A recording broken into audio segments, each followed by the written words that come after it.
Yo, Bootleg Kev Podcast, special guest, man. The homie Wayno is here. What's up, brother? Welcome, man. We've been trying to make it happen for a while. And I gotta go on record and apologize for my lateness today. Oh, you're good, man. I mean, it's cool, but at the same time, it's like, bro, like I'm the person that like everybody in my family knows I don't play with time, and I don't play with people's time. So it's like I just have to stress that. You know? It's all good, man. It's all good. Congrats on the new podcast. Oh, thank you. I checked out the first episode, and then I checked out some of the third episode that just dropped yesterday. Yeah. Give me like kind of because you could have went a few different ways with like coming out of doing Everyday Struggle. Yeah. I like the direction you took, but like kind of, introspective conversations. I think that what's dope is like there's so many gems in these early episodes already, just right. based on your background and like how you've lived your life and stuff. But like, what made you go that direction, not kind of go something similar to what you just came out of? Because like, all right, so Everyday Struggle, I'm not trying to minimize nobody who's been a journalist and that was their path, and like that never was my dream. Right. It never was my dream to be on a show. I never wanted to be on camera, none of that. It just like, it kind of was the luck of the draw. You know what I mean? It came at the right time. And once I got into doing content, a lot of people don't know that, like, bro, I'm the person that stays at the barbershop for 2 hours because we're going to talk about basketball. Right. We're going to talk about family. That's what we do in the barbershop. So I was like, I want to bring my perspective on the things that I'm into and the things I care about as opposed to just talking about music all day. Music is my life. It'll never go anywhere. Right. And for the people who are fans of my music commentary, I got shit coming for that. But for what I wanted to do with Wayno's, Hear Me Out with Wayno was basically talk about what's going on in the world, share my perspective and share my stories so that people think I dropped on the earth like when I did Everyday Struggle. Right. Yeah. For people who didn't know like who you were, like they were like, who is this guy? Yeah. But even with saying that, who is this guy is like, it's a story to who this guy is. Of course. It's not just music. It's like, me being a parent, me being a husband, me being a father, me being my mother's son. It's all these different things that I want to talk to with people so that they could realize like who I am and feel like, look at me and say, oh shit, like if he did it, I could do it. Or if he did it, like shit, his story might inspire me where I'm at and make me want to go on my path and do what I want to do. So that's what I did it for. Yeah, because I had known you because we had conversations about Dave East when you were working with Dave. Right. And then I saw you on, there was that weird stretch after Joe Budden left Everyday Struggle when they had Star on there. Yeah. And that shit was whack. Because it was almost like they're kind of both the same dude. There was like no voice of reason in the room. Man, I'll say about Star, bro. The thing with Star, a lot of people give Star flack, bro. When I was in high school, I used to wake up early in the morning and hear Star on Hot. No, I mean, he's a radio legend. Yeah, but I think the thing is that like, because even me, I didn't know nothing about what I'm doing now when I started, but like, Star, I love Star for who he is. I love to hear him talk crazy, but it's not the same platform. It's not the same platform, and I think when you have him and Akademiks, it's almost like there's no like voice of reason in the room that's really. But Akademiks, he does have voice of reason, but everybody wants to combat it. I think the thing is like, we accept the message depending on the messenger, and like some of the messages that he may have, if you be around him and you sit with him and you know him, it makes sense. Right. But if you don't know him, you like, who the fuck is he to say something? Why should he have the right to? It should be me, or it should be somebody else, or it should be. And he says a lot of shit he said a lot of shit that don't make sense to me. Right. That's my brother though. Like I fuck with Ak no matter what. Yeah, I think for me, like the Akademiks thing, I think that I've always had a lot of respect for somebody who literally built up a platform from their bedroom. Right. You know what I mean? Yeah. And you're right. Like he's had some wild shit that he'll say. Like, yeah. But you know what I learned about the wild shit that he says? You gotta remember, bro. It's like I always look at life as like life is a movie and everybody's playing roles, right? In different roles. A lot of people don't know the roles that they're playing. He's fully aware of the role he's playing, and he knows how to entertain. He leans into it. He knows how to entertain within that role. See, when I got on Everyday Struggle, I never entertained nobody in my life. Like I come from the hood. Like I don't say that it's a mindset. It's not just a place. I come from the hood. Right. I come from like a certain type of background. So I don't understand. I understand being entertained, but I don't understand how to entertain. And that's what I learned from Akademiks. Like, you know what I mean? Like a lot of the silly shit he does, he'll wrap that around a message, but you looking at all the other shit, and by the time you get to it, you're like, he kind of got a point, but fuck him, because we don't like him. That's all it really is, bro. People just don't like him, but they don't know him. Yeah, I think that, with him, I think there was just a few things that happened. I think the Freddie Gibbs thing. Oh, yeah. The Gibbs thing was... But the funny shit about the Gibbs shit, bro, is like, we did Complex Con. Mm-hmm. And we went to a party, me, him, and this is the first time we had ever been outside all together. Okay. Because Act don't go nowhere. Like, people like, I'm going to run that. You're not running down him nowhere because he don't go anywhere. Like, right. So we went to this party. It was on Sunset. And Gibbs was there. Sway Lee was there. And Gibbs was really cool. Like, it wasn't no bullshit. But this was prior to the craziness. The craziness. Yeah. It's prior to the craziness. Right. But I feel like Gibbs is smart in that space too because he knows how to entertain. Like, he leaned into it, bro. He leaned into it, man. He made the T-shirts and all that. When he did the Game of Thrones shit, he put my face on it and the desk fit. Like, the memes was funny. Like, it just was funny. Right. You know what I mean? But Act like, you gotta remember, bro, you take a dude who, he built his, you want to call it an empire, you want to call it some fuck shit, whatever. No, you got to call it an empire, man. Whatever you want. You got to give that man his respect. Everybody got a different definition. Right. But whatever he built it himself. And not only the thing that I respect about Akademiks is before he went and bought himself this big old crazy house, he bought his mother a house. Right. You know what I mean?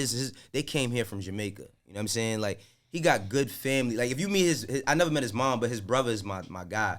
You know what I mean? You meet people around him, you be like, how the fuck he turned like that? He just wanted to be an entertainer, bro. He's like a wrestler, bro. I was gonna say he's like the Paul Heyman of hip hop. Like, he just got that, he's talking all that shit. Yo, but you know what's so crazy about that conversation? You know how people always say, oh, rap is wrestling because they call it fake? Wrestling is more real than rap to me. It's way more real than rap. I don't disagree. Because I'm a about, big wrestling fan, so. It is. Wrestling is more. You actually get fucked up in wrestling. You break your leg, you break your... Wrestling is the more... I took my son, I surprised my son at Monday Night Raw like 5 years ago. Right. The most entertaining shit I've ever been to in my life. Especially if you're sitting like relatively close. I was up there, but it was but it's amazing. But the reason why I said, because like the problem with a lot of artists is that they don't know that they're playing a role. You know what I mean? Like, you think that you doing all this real shit when you really trying to sell a product. Did you see Joe Rogan talking with Undertaker about...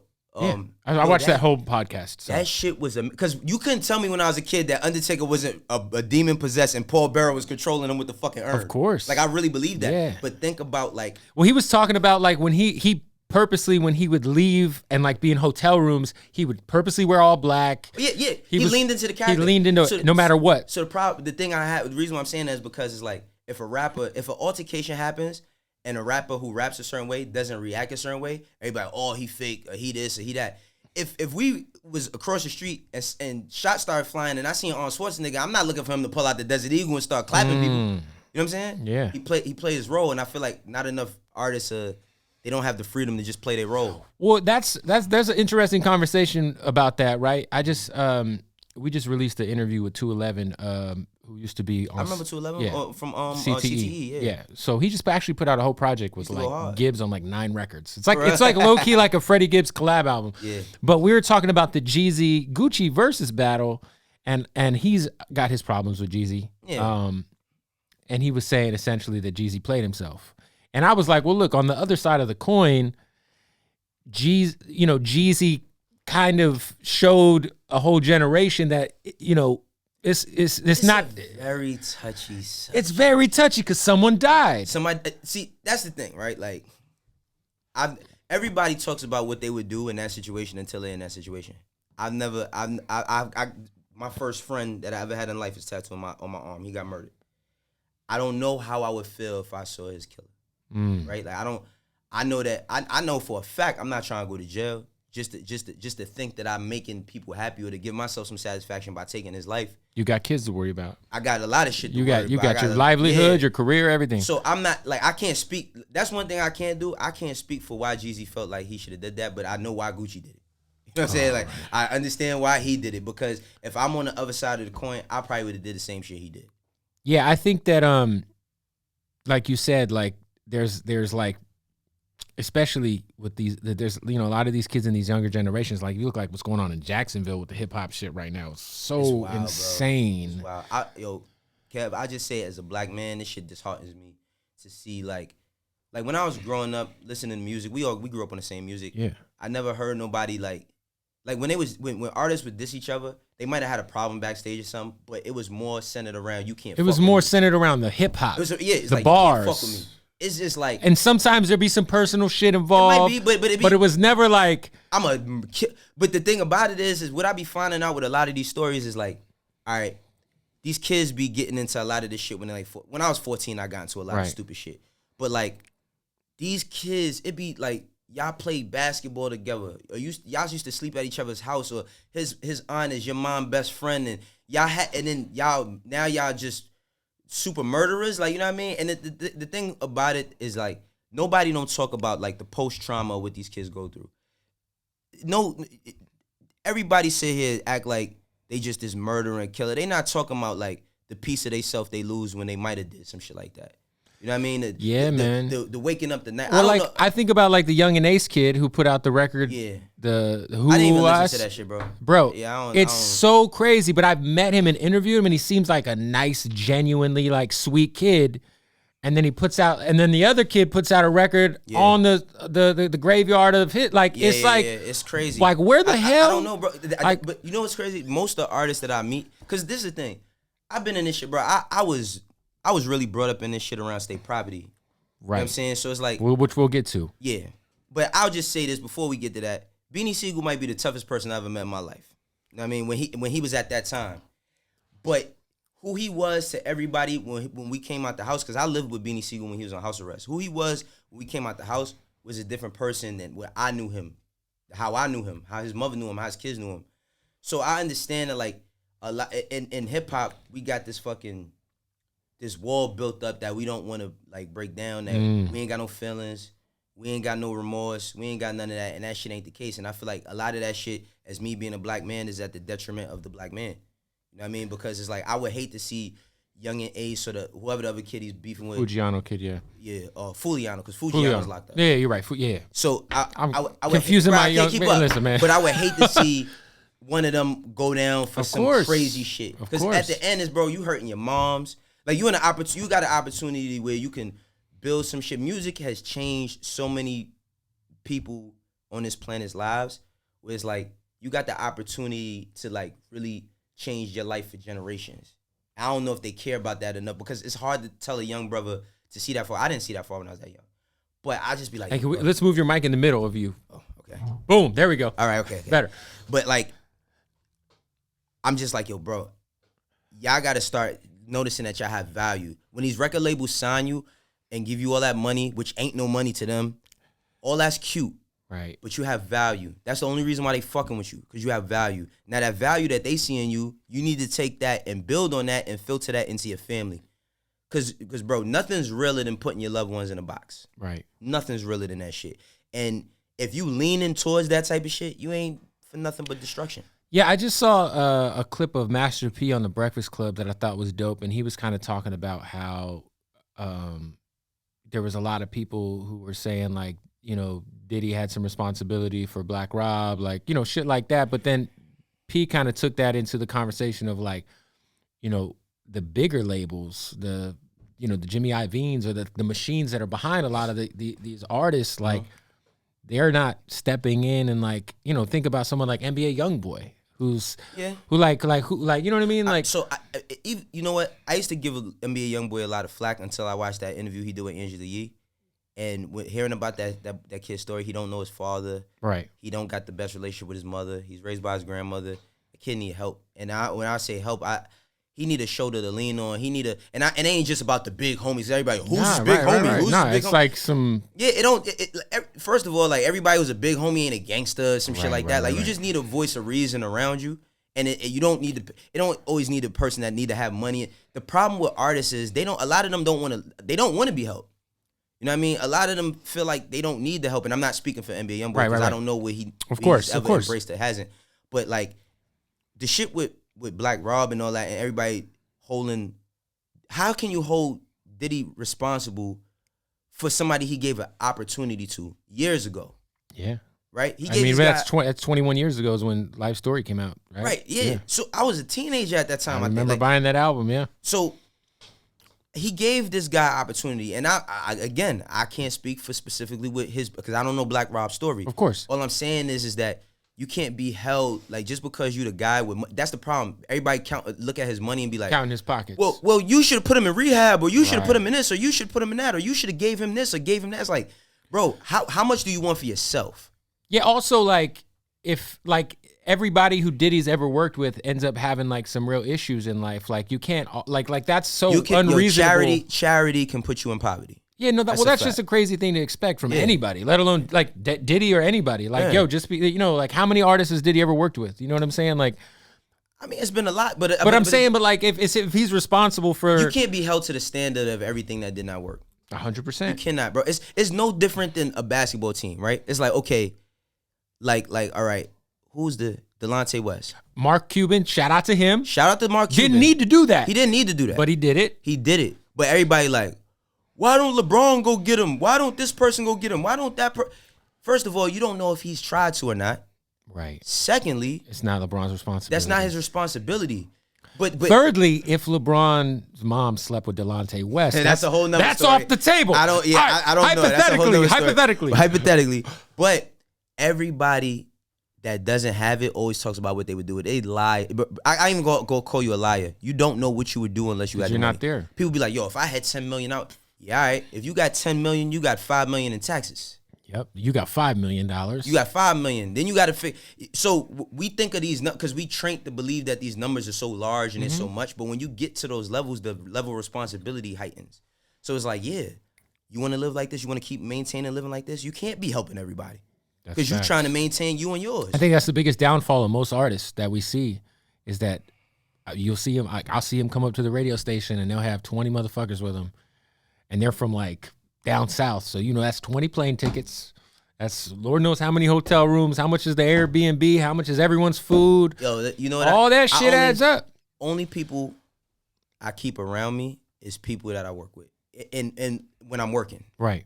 Because like a lot of my friends don't do what like my real friends that I grew up with don't do what I do. But it's like, I'm not just going to keep you with me for shits and giggles. Like if you're around me, you got to be working on something. You can't just be sitting around and I'm just saying, well, what you gonna do, man? What you want to eat tonight? Yeah, what you want to do? No, I'll take care of costs if it's something that we all are working towards. But I'm not just doing that. I'm also not a rapper. That's fair. I'm saying I'm also not a rapper. That's fair. Now that you're on the executive side, you're doing the A&R thing for Asylum, which is under Warner Brothers. Asylum just got revamped. What was it, last year? Because I remember 2 years ago when it was I started. A couple years. Okay, yeah.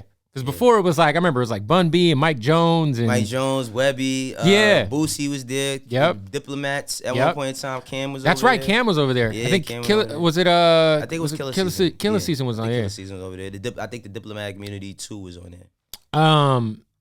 What is your kind of thought process of like, because Asylum is kind of like, there's some independent-ish vibes over there, even though it's under a major. Yeah. But you've been in the industry for so long. I always tell artists, like, whenever you're going to sign, like, don't worry about the advance as much. Because I think a lot of times people will rush to whoever's got the biggest upfront bag.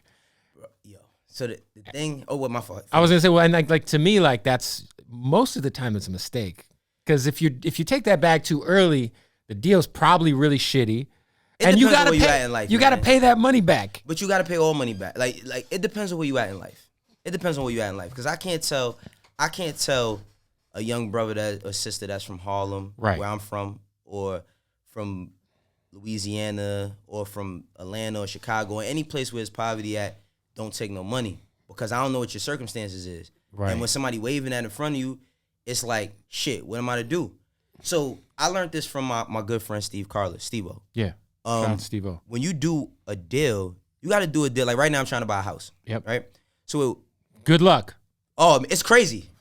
It's crazy. You should wait. I'm waiting, but like because shit's fucked up right now. Shit is fucked up. It's crazy. You gotta. The thing is, while it might be fucked up for others, I don't have the same situation as everybody. Fair enough. So certain things work for me that might not work for everybody. That's fair. So you got to get in where you fit in. You got to figure out what works for you best. When you do a deal, you got to understand first and foremost when you sign a deal, it's not just a deal for you. That's a lot of artists think that like when they sign a deal, it's my deal. No, it's both parties. It's for both parties. Yeah. So when you sign for that bread, and you all right, you got your check, You could go get your nice car, your watch. You could have a nice night at the club. You can do whatever you want to do. Move your mom, whatever the case may be. You have to immediately put yourself in a position or put people around you that know the business or teaching you business. Because if not, you're gonna get fucked over. It's like if we talking about a house. Yeah. I've been trying to buy one for a long time now. Right. But if I go sign a bad deal for a house, right? You think the bank gives a fuck? They're going to get theirs back regardless. Yep. Whether they put my shit in foreclosure, if I can't afford it one day and they put my shit in foreclosure and somebody buys it out and gets it, or I pay it off, they going to get theirs. The big corporation is going to get theirs, but you got to learn how to work within the system. So I always tell people that, like, if you're going to do a deal, it's not about the advance. It's about the terms. It's about the terms. It's about what's on paper. If I tell you, Kev, I'm moving out to L.A., kind of fucked up, but I need a place to stay. You're like, you know what, Wayno, I got you. You can come stay. We got this room. But you like, yo, Wayno, all right, if you ain't gonna pay no bills in here, I need you to pick my kids up from school. I need you to wash my cars. Right. I need you to do laundry on Sundays when I want to go to the game and watch the game and shit. And I'm like, nah, I ain't doing all that shit. And you like, you the one that you need the fucking place to stay, not me. So a lot of people don't approach it with a certain type of mindset. Well, also I think too, it's like based on the leverage, like you said. It's based on your leverage. It depends on who you are. It's on your leverage. So it's like, I know we've been talking about Gibbs, right? So when, it was like when Gibbs did his deal, I don't know none of his business. Right. But I knew that when he did a deal with Warner, he had done so much groundwork and he put so much work in that he knew that the deal, like me from the outside looking in, I'm like, oh, nah, he going to be good. You know he's not taking a deal that's because he's turned down so many. Yeah, right. He's taking a deal because it makes sense business-wise for the business he's trying to run. 100%. And then it's like, I can't tell you the amount of kids, bro, that I've tried to sign, and the deal might not be as much money, but it's better on the term side, and then they go across the street and sign this crazy fucking deal for all this money, and nothing ever happens. Damn. The problem with these artists that they don't know is that, like, these are Fortune 500 companies. They fucking, when you think of Warner, don't think of Cardi B's at Atlantic. Think about the intellectual property of Batman and Green Lantern. Right. You think they give a fuck about you streaming? You just you're not even a branch on the tree. You a leaf on the tree. Now, if they could keep this business model running and going based on how good you do, the thing about it is they give you $1 million deal. Guess what? Big labels could lose $30 million and the lights ain't gonna cut off, the water's still gonna run, the toilet's still gonna flush, but you feel special about that $1 million. If you get $1 million deal, I tell all these, if you fortunate enough to have somebody give you $1 million, which is not $1 million, they probably gonna put $500,000 in your pocket. You gotta pay everybody that's in your business, and then the other $500 gonna go to making your project. Figure out how to make that $500 that's working towards your project work for you.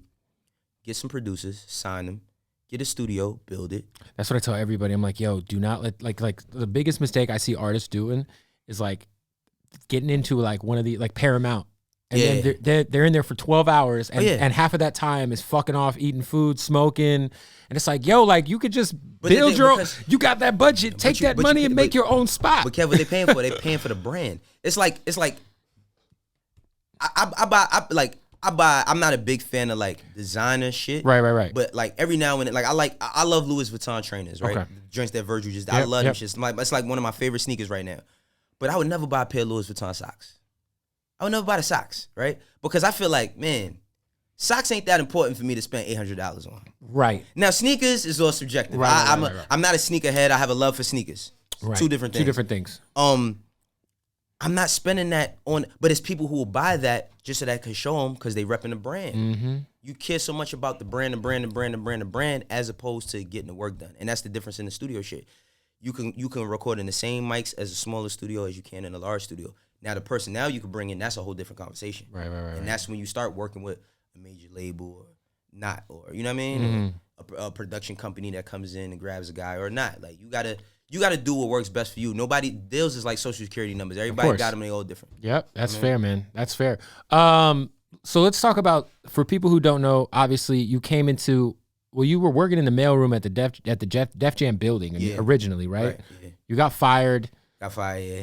And then you ended up chasing down Beanie's mom. You had her number. You had her number. That's not how I got in though. But you would, okay, so how'd you get into to Roc-A-Fella? The way I got into Roc-A-Fella was Omiel, I always say this, and I never worked with her per se, but Omieli McIntosh, she ran Jay-Z's fan club, Fan Fam. Okay. Her sister Dara McIntosh worked at Roc-A-Fella. They from Brooklyn. They all came up with Jay and all of them. What I did was like I was the youngest person in the mailroom, so I was like I think 17 or 18 at the time. Right. I was 17 going on 18 when I got in the mailroom. So the rest of the mailroom is like we got a few rappers in there. You know what I'm saying? We got everybody's like 25 and older, but I'm the young guy. So when I come upstairs, like I've always had a personality to help, and it's been at my advantage and at my detriment. Yeah, me too. Right. But like, so I'm the kid who's like, I'm so inquisitive because I seen the movie Backstage, and now like classic. When I seen Backstage, I'm in the building. I see Tata walking in one day. I see Lenny S. I'm seeing all these people. Part of that movie was shot in my hometown in Phoenix, so I was at that show when I was like 12. So I was like, I was at that concert. Right. So I went to see it with my friends in the movies, but like.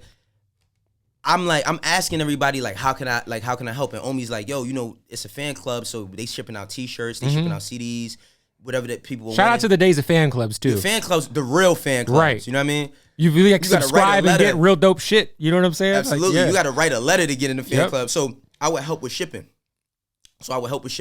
Omi used to give me tickets to go to like J concerts and shit like that, and then I built a rapport with like I was on the floors that I had was the royalty department and Murder Inc. was on that floor.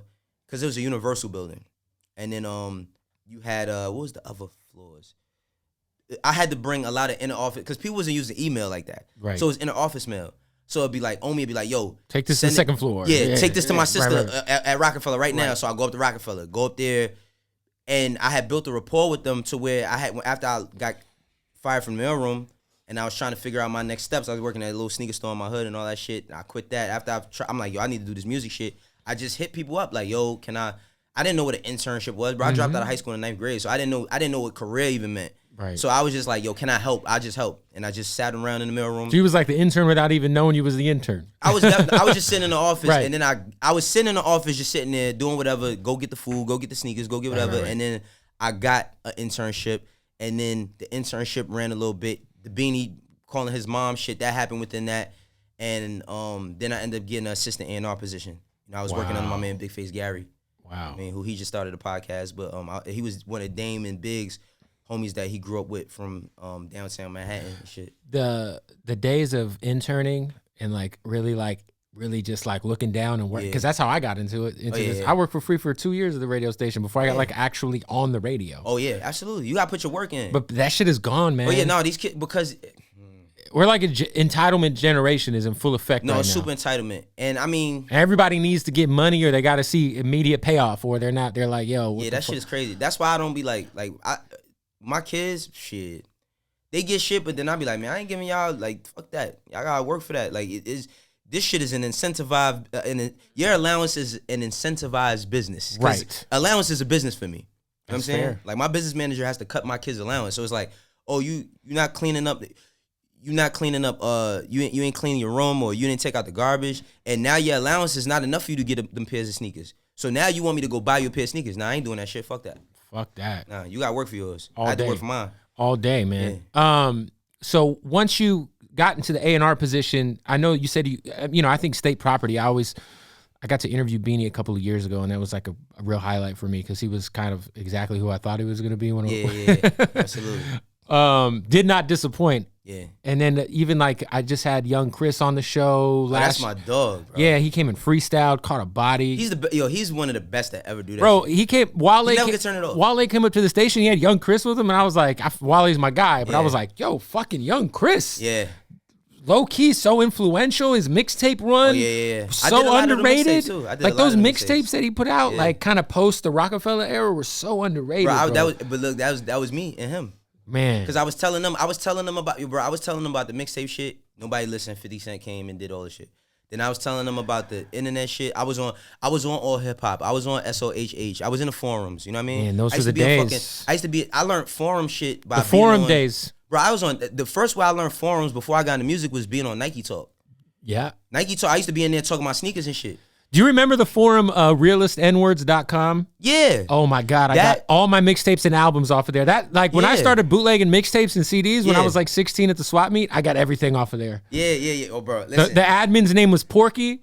He had all the bro, shit. Yeah, I learned a lot of, but that shit was like, I was always. I was like the real early hip hop internet day. OK Player, chat rooms and shit. All that shit, bro. Man. Yo, because they have forums on Black Planet. They, like, people would be on social media, but they didn't know that they have forums for shit. So you go on. I used to be in a Yahoo. When I'm 15, I was in Yahoo chat rooms. Those chat rooms were bro, up. I was buying Jordans online when I was like 14 years old, bro. There was like a whole chat room era of just my childhood. My older cousin was like 19 and he was getting pussy off of chat rooms. Yeah. It was wild, bro. It got wild. It got wild, bro. And you couldn't even send pictures. You had to tell a chick to mail you a picture. Like, yeah. The crib. Like, that shit is crazy. Nah, but your run with Roc-A-Fella, you were kind of, what year did you officially start? Like, were you like actually started to get a check from Roc-A-Fella? What year was that? 2002, like the end of 2002. But I was there like 2000, I think like around the end of 2001. And also I got to credit Shari Bryant. She's the president of the Roc Nation right now. But me and Shari is close in age. You know what I mean? She's like a year or two younger than me. But not to put your age out there, Shari. But Shari. 37? Shari was she was like an assistant to Carlene, who was Dame J and Big's assistant, and she was a kid and she was running shit, bro. And like that was the person I called. But Shari's from Harlem, so that was the person I called and asked her, could I just come to the office and help? And she opened up that door for me. Wow. I mean, she told me like, yeah, come in. I pissed her off mad times though, because I was doing shit I was supposed to be doing. But it worked out. I feel like you were kind of around the era of when like there was probably some background issues maybe starting to fester. Because I mean, the Roc-A-Fella the Roc-A-Fella shit. Yeah, but we didn't, bro. We really found that shit out like in the media. We had no idea, like, because I tell you one thing, bro. Like, one thing about Roc-A-Fella, that shit was like, it really was like a family. If you was really, because you had the people that worked there, right. And then you had the people who was like not too much like family, and you had the people that was really like family.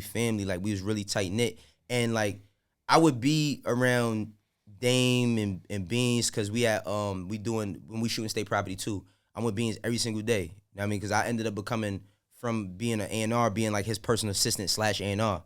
So I'm around him all day, and Dame is there, and Biggs, and we laughing, joking. And then later on that night, I got to go to Baseline, and I see Jay and Bleak and them, and it's the same type of love. And I'm a kid, so I'm green. I'm just like, I'm in heaven, bro. Like, these is dudes that I watched growing up, and now I'm working with them. So it's like, you never think it's gonna end. You know what I mean? So did you see obviously, I mean, the Drink Champs interview with Cam was pretty legendary. Did you get Cam, that's another, Cam was a person that gave me an opportunity too, bro. Oh, really? Yeah, I don't think I ever told, but Cam, like, one day I was in the office, and Cam, he walked in the office, and it, like, him and Jim walked in the office at the same time, and they looked like they just was arguing or some shit. Yeah.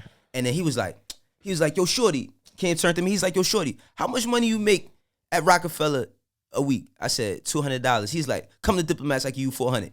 I was like, all right, like, immediately. I was like, all right, cool. Double me up? Bro, so I get back to my block that night. I'm telling everybody, like, yo, this one Come Home With Me is out. And you're from Harlem? And I'm from Harlem. Yeah. So I got this tattoo on my hand because Cam had Diplomat on his hand. Just keeping it full disclosure. Yeah. You know what I mean? Like, I was influenced by these. Of course. So I get to the hood, and I'm telling everybody, yo, Cam gave me his number. I'm calling him 100 times, and he ain't answer. But what had got me to shit with Cam was, my mom was a job developer. So she worked at this company in the hood that, like, helped people in the hood get skills to go on job interviews. Mm-hmm. So you come into this program, you don't know how to talk, you don't know how to look a person in the eye, shake their hand. They teach you all of that. They teaching you like skills, like Word, whatever that shit is. I don't even know, Microsoft Word, all that other shit. And this dude that he had helped when he had came home from jail was like an older dude from Cam Block. So he would always, he knew me because I used to come after, you know, after school, go see my mom, get some money for lunch, shit like that.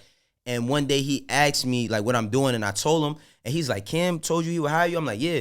He called Cam and was Cam like, answered. He called, and Cam answered, because I was calling him 100 times. Right. And he called Cam, and Cam answered, and he was like, yo, you know that kid that you met up at Roc-A-Fella, his name Wayno? I had braids at the time. He got the braids. He's like, yeah. He's like, yo, he like, look out for him. His mom looked out for me. He's like, all right, I got you.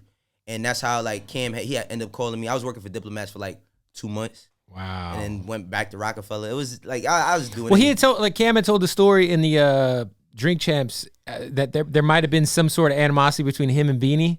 It was. Like, bro, was that something, you being so close to Beanie, like, was that something that was real? Hell yeah, bro. They was, let me tell you something. All right, look. So you see how like right now, like Drake is the best. Like he great at subs. Like he great at like underlying shit. Yeah, him and Hove might be the two best subliminal. But he get it from Hove. Yes. Like you got to study that, bro. Jay was the best. It's shit that I could tell you that Jay talking about people that you would never know. Cause he used to tell like young Chris was really close to Jay. Right. So he would hear some people might say Jay got some flow. Yeah, they did. But listen, everybody get of course. But look, Chris would be like, yo, like we'd be in a room and Jay would play her shit, and then he'd go tell Chris something, and Chris would be like, yo, Jay said that line is about such and such. So they was always throwing shots and shit. You know what I mean? Like little subtle shit. But yeah, it ended up coming to a head, bro, because like no, they didn't really know that. Like a lot of people at Roc-A-Fella didn't know. Jay didn't know I was from Harlem until I got the tattoo on my hand. Because I used to be with Chris and them all the time. He's like, I thought you was from Philly. Right. So my nickname was Harlem Philly. Harlem Philly. Yeah, they used to call Dame gave me that nickname. It was Harlem Philly because I used to be with the Philly dudes all the time. But like it got a little when Cam was right when it came to that executive position. Yep. Yeah, Beans wasn't jacking that shit. I mean, he wasn't jacking that shit. Well, yeah, because it seemed as if nobody like Cam getting that position at Roc-A-Fella kind of hit everybody out of. I mean, it would nowhere. though. Yeah, it definitely was. Like you think, all right, Beans been here since '98. Yep. Bleak been there since before they had the logo. You know what I'm saying? And here comes Cam. He been here for 2 years, but Cam, I ain't gonna lie, and Cam turned that shit up. Cam took full advantage of his opportunity. You know what I mean? He took full that shit he was saying about how they made the office. He made his own office. Like even down to coming in the office and asking me how much I make get paid, and he's like, "I give you $400." And then I would come to his crib. He had a crib in Jersey. I would go to like this condo he had in Jersey and just burn CDs all day. Wow. You know what I mean? So mixtapes, yeah. The Diplomat mixtapes. I was burnt. If you had a Diplomat mixtape, I probably burnt at least 5,000 of them. You have the tower? Yeah, the tower. Yeah, Duke the God had all them shits, like 5 of them shits, and they burning 5 at a time, and I'm just. But it got boring for me. I wanted to be in the studio, so that's why I kind of gave up on that shit. But you know, yeah, like Cam turned that shit up in 2 years, and now that makes sense. Somebody come, they put the work in on the executive side where you break. Cam put Jewels on his first 2 singles. Yep. Like if you wasn't from Harlem listening to DJ Clue and K Slay and fucking who else around that time? I can't remember. DJ Envy. You didn't know who Jewels was like that. Right. You know what I mean? But he put him because Jewels was known for rapping in the hood. You know what I mean? But he put Jewels on and broke him as an artist before he had his first single. So he's doing the executive side of things. So yeah, he deserved that position, but that's a hard pill to swallow when you're Beans and you've been and here. No. Yeah, you said that you were roommates. Well, you lived with Beanie when he was on house arrest. Yeah. And I always have shout out to my guy DJ Damage, who's from Philly. Yeah, DJ Damage cool dude. We'll always butt heads on the greatest of all time talks, and he'll always put Beanie like in his top 10. And I'm like, bro, you're from Philly, so I respect it. I mean, and listen, like Beanie's got classics, and I think he's historically underrated in that conversation. Absolutely. Derek Angeletti said the realest shit about Beans one time. He's like, yo, he like a real life dinosaur.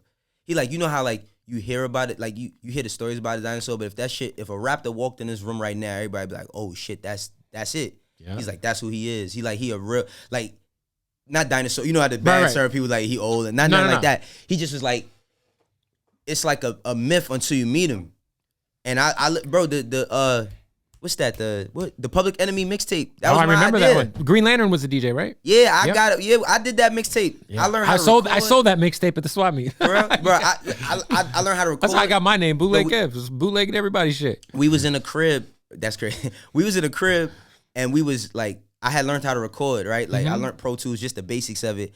And he had this freestyle over a Public Enemy beat.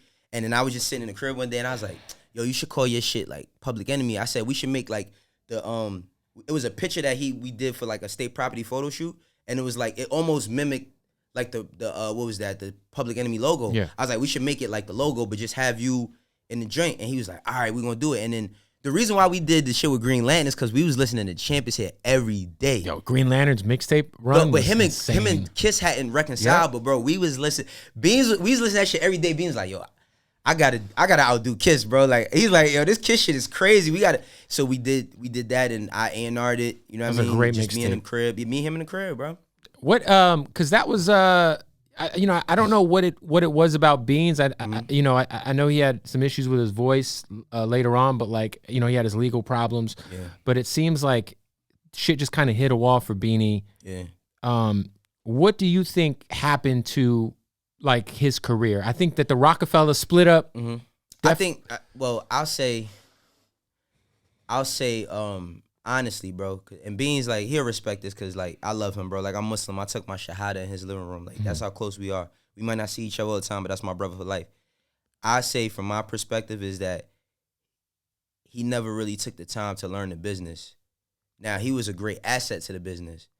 But as far as, like, I always had this thing in my mind where I felt like when Jay said he was going to get rid of Roc-A-Fella, he would have gave all the Philly. He loved them, bro. Like, I seen Jay show more favoritism to the Philly dudes than the Brooklyn dudes sometimes. You know what I mean? Through like Bleak Glide. Hey, it felt that way though. It felt like from a fan's perspective, it felt like Jay was he really loved like the grittiness of their rap style and how real it was in their perspective. But think about it. Everyone, I mean, Young Guns dropped out. You know, Freeway dropped out. Like you know, so I just think that Beans, and then I don't want to just say he didn't learn it. I feel like he didn't have.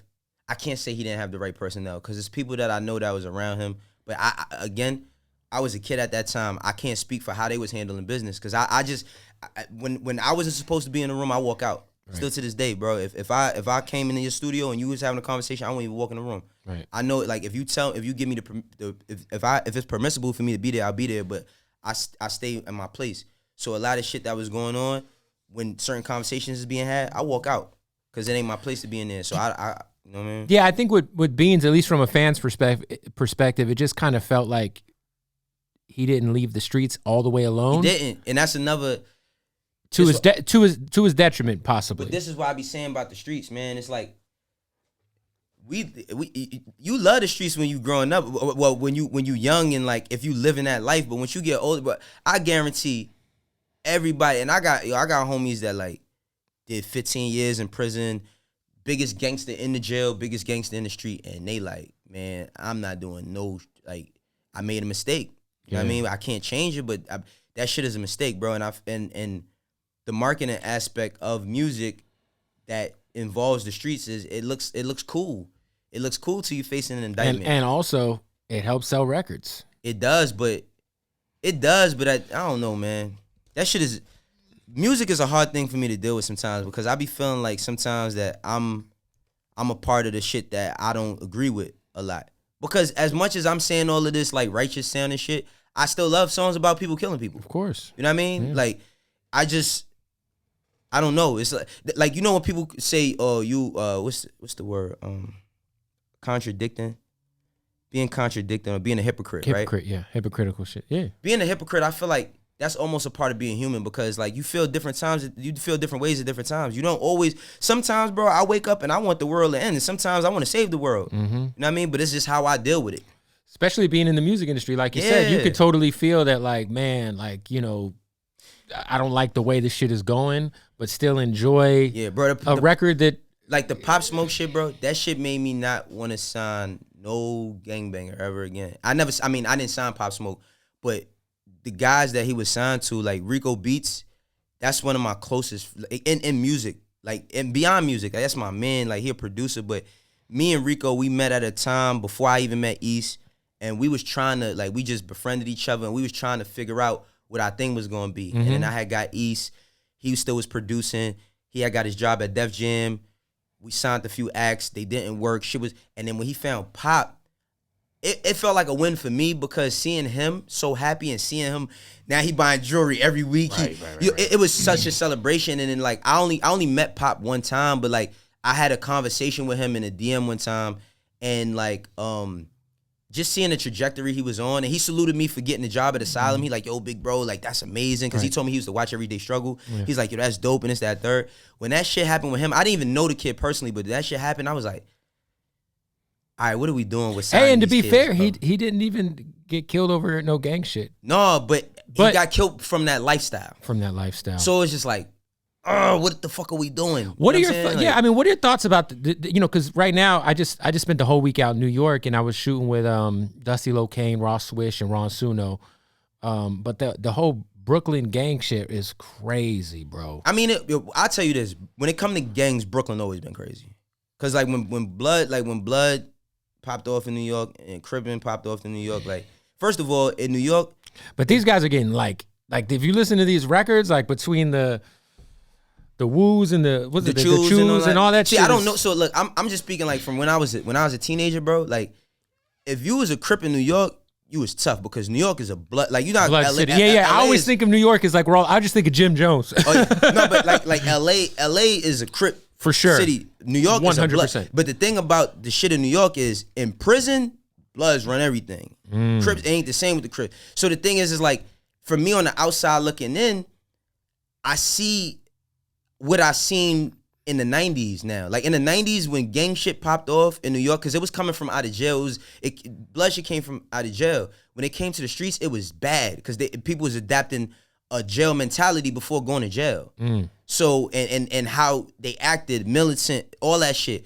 And then like seeing these kids now, I just be like, yo, bro, even when I think about these, like when I be talking to dudes from LA, yeah, and like some of them, like they gangsters respect gangsters around the globe, but like a lot of them that don't jack, like you know, Bloods or Crips over there, I be like, yo, that's y'all fault. Like that's your kids, bro. Like that's offspring of you, of course. So it's like seeing this shit, bro. It just a lot of it rubs me the wrong way. In Brooklyn, you got little kids getting hit with strays and shit. That shit just happened while we were out there. We were just in where did it happen at? No, it was in Brooklyn. There was some kid got hit. There was a shootout and some, I think 11 got hit in the chest. Yeah, right outside of a little boy or something. Yeah, right outside of a liquor store. Oh no, bro, it's that. But that's the thing. It's like I don't know because you know I don't sit on like I'm born in '82. My generation be acting like we sit on this pedestal where we had everything right when we didn't. You know what I'm saying? Of course, there was just not social media to kind of. It was not social media, but it's like even the rationalization of like why things were done, it still don't make no sense. But it's like now it's like I think it's even worse now because it's like the name recognition amongst your peers.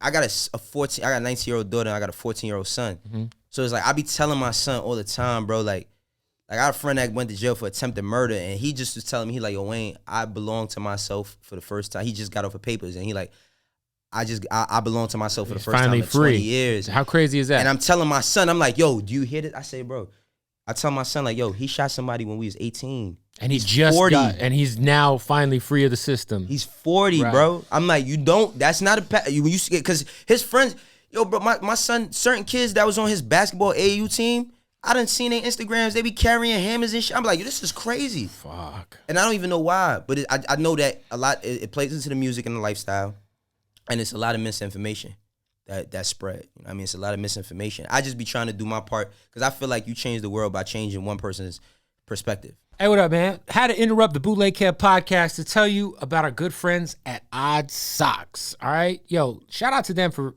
sponsoring the podcast, but also for being such a fire company, and they just introduced their draws. That's right. Odd Socks now got your boxer briefs on deck. Some Tapatio joints. And then, of course, they got the best socks in the game. Look at these Stone Cold socks. Look at these two. I mean, look. I love Fruit Loops, but I love these Fruit Loops socks. These are fire. I'm taking those for myself. They got all the licenses, Breaking Bad, Mac Dre, ODB, WWE, Street Fighter, whatever you want, they got, including these draws. I love these draws. I got some on right now. So listen, tap in with Odd Socks. Go to oddsocksofficial.com. Use the keyword Bootleg Kev, and you will save 20% off at checkout. So oddsocksofficial.com, keyword Bootleg Kev, save 20% at checkout and thank me later. Is that something that you still kind of carry with you as far as like the type of artist you look to sign? Because you had said like after Pop had died, you kind of were like, I don't want to. I love authenticity. You also want to do your job, right? I want to do my job, but that's the tough thing about being in the music. You got to do it all. Yeah. You got to like, now at the same time, like from a business standpoint, the problem with business, man, business ain't got nothing to do with feelings or morals. It has nothing to do with morals. It has nothing to do with feelings. Because the same, like, that's why people that be vegan be tweaking out about Chick-fil-A. You feel me? Like, because they feelings and they morals is in it. Yeah. When they talking about life. Yep. Some people don't think like that. But I feel like rap is almost like a fucking slaughterhouse. Yo, it's crazy. It is, bro. It is, because it's like, I just be on some shit like this. Like, I be trying to tell every young artist that I know be in the street, I be like, yo, listen, bro, like, you don't want to go down that path, bro. Like, even with Beans, when he got the shot that he took, that he lost his voice, it wasn't even intended for him. Were you around at that time? I wasn't around him at that time. I mean, I always speak to him. I speak to him once a year at least, minimum. Right. But like, I wasn't around him at that time. I'm also like younger than him, so like, I mean, I didn't really have too much influence on telling him what to do. Of course. But at the same time, it's like, that wasn't even intended for him. But you see how shit happens. Mm-hmm. Just being around that shit. You never know. You could wake up today and it could be. You gotta watch what you put out in this world, bro. You gotta watch what you put out in this world. That's a fact. Were you around during the Kiss Beanie shit? Yeah. The craziest shit is, listen. Oh wow. I've talked to Kiss about it. I've talked to Beanie about it, and I always say that that's probably the closest back and forth, because I depending on where someone's from or who you ask or who they're, I thought both of them won. I thought that we was going to die or we was going to kill one of them. I swear to because God. Because at that time nobody was realer than Beanie Sigel. Bro, let me tell you something. Or the Locks and Yonkers. I say this about Beans. I love Beans. Beans had us trained. Us, the Young Guns. Like, you could basically say the Young Guns was a gang within state property, bro. Because they was from their own part of town in Philly. They had us trained, bro. Like Beans had us trained.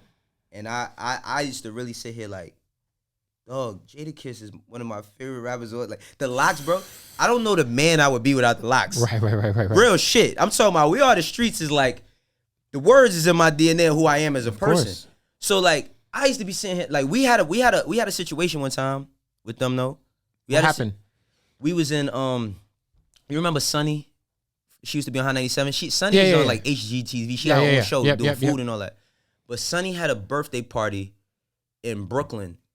And she had this birthday party in Brooklyn, and Jada was hosting it. But she wanted, the Young Guns at the time, we had Can't Stop, Won't Stop.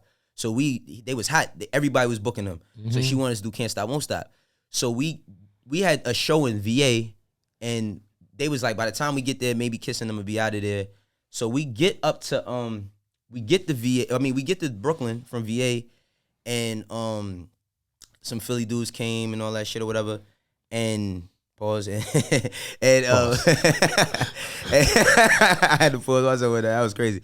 But we get there and Kiss. Somebody from Sonny's team came to our car and was like, "Hey, Jadakiss is still here. Could y'all wait until he leaves to come in?" Like, and they was like, "Yo, we don't want no problems." So Chris was like, "Yeah, right." And then Chris sat there, and while we sitting there, like, all these cars pull up, and we see like J Hood get out. Right. Fucking Styles was locked up at the time, but J Hood was there, fucking Sheik, and a bunch of dudes, right? So Chris was like, "Fuck that, we going in there, right?" So they go into the club. They all walking out with Kiss, and Chris and Neef manager was like, "Yo, don't say nothing. Like, don't say nothing to them. Let them go ahead." Yo, they came outside, and we on the line waiting to get searched. I don't know who it was, but one of them was like, "Man, fuck all that D-block. Nigga, what y'all niggas want to do, right?" So then we get into this spat going back and forth, and then, like, Chris is standing there, he getting searched, and then, like, J Hood, him and J Hood is, like, saying shit to each other and all that, right? This ain't no social media. Nobody's seen this happen. We get in the room, we get into the studio, and we get in there. I don't know what this dude from Philly, who he was. I seen him one time that day. I never seen him again. It was all of us in the room. He said, it was like 15 of us in the room. He said, "Yo, who in here ain't bring a burner?" Like four or five people raised their hand. He said, "I got burner for everybody who ain't bring one." He said, I swear, I thought we was going to die that night, man. He like, "Yo, when we come outside, we not letting nothing. We going all the way," right? I'm like, "What?" I'm like, "What the fuck?" I'm like, "All right." Did he give you a burner? I'm not gonna say what he gave me or he didn't. Okay. But we walk outside. I think by that time they had left, and then we go to baseline. We had fun. That was it. But like, damn, bro, I thought like we had a couple. Yeah, we had a couple like little run. The crazy thing about that is like I didn't know Jadakiss at the time. Jadakiss, my man. I love Kiss. Of course. His son J1, that's my man. I love him. Sheik, all of them, bro. Like Styles. Ironically, when Styles came home. Who called my phone? I think Green Lantern called my phone, and Styles was on the phone. He's like, "Yo, I got Styles P on the phone," and he like, "Yo, he want to talk to Mac," and I put them on the phone. They spoke on my phone. You know what I mean? And then from there, years later, me and Styles, we built our brotherhood. I love Styles. I love his wife, his son. Yeah. You know what I mean? Like, it's just crazy how life works out. But yeah, it's a few times, bro. But I always think back to that time that Jada went to the Power Show in Philly, like the big Summer Jam or whatever it was. Oh yeah. We did that before Jay and Nas did they shit. Nobody you did the same thing at Hot 97 Summer Jam in New York. We did it at Powerhouse. Okay. So the thing was, Kiss was doing Powerhouse in Philly. Yeah. Nobody knew Beans was there. Beans put on a Halloween mask and he walked out on the stage. And when he walked was this out, at the same show? Not the one you talking about when he dissed him. Okay. This is years later. Okay. That happened in like 2002. This happened in like 2005 when Beans came home. Okay. We do Powerhouse and Kiss. This is what I'm saying. People be thinking that Jay took everything from them, but like Jay did I Declare War after that when he brought out Nas. Okay, yeah. So with Beans, it was on Halloween. We came out. Beans, he opened up his jacket and everybody seen the SP chain and he took the mask off and then they did Reservoir Dogs. That's the first time that they had done something together. This is before Jay and Nas reconciled their shit. So that was when they reconciled their shit. That's when they reconciled their shit. But they had talked prior. They reconciled their shit when Beans had came home. Do you remember like man, just that back and forth, just bars wise, was so crazy. Like those two freestyles were so crazy. Like but you don't remember all the ones in between? Nah, I just remember the two big ones because I mean, as I was on Napster downloading that shit. You remember the drink when he said when Beans is like, he said, "This cat still live in his mother house, and my basement bigger than his mother house, and I ain't talking about my mother house or my brother house. I'm talking about the other house." You ain't never hear that? Nah, bro. Nah, they was going crazy. They was going. My favorite diss and all of that was Styles on Wait a Minute. Yeah, I feel like at that time, unless MOP had gotten into a beef with somebody, it was like probably the two craziest like people you would think where someone's gonna die. Yeah, I really, bro. I was in. It's like being on a battlefield almost. Like I don't know what it is to be on a battlefield in war, but I know, bro. Like we came into a lot of close. Like work. I love State Property, but fuck all y'all because y'all put my life in danger mad times. I love all of them though, but bro, working with them was dangerous, bro. What was the original like origin of their issue?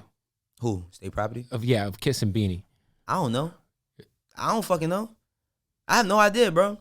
I have no idea. I just knew that whatever when I worked with Beans and them, whatever they was with, you better be with that.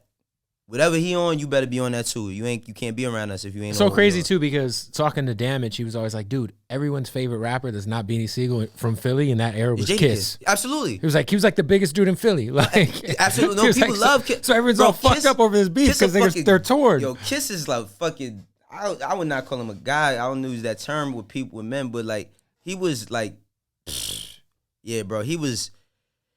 I'll just say everybody that come from that era, bro. Jadakiss means a lot to us. If you was born in the 80s and you grew up in the 90s, bro, the whole locks though, bro. Like the locks, man. Like my tattoo on my neck, it stands for respect over money. Styles said that shit in a freestyle. That's why I tattooed that shit on my neck. I live by their words, bro, because you know what it was? The locks for me was this. It's like, I'm coming outside. I don't have the relationship with my father that I should have. And I'm going to school and coming home and trying to navigate life as a teenager in the 90s when the streets is crazy. I listen to the locks all day.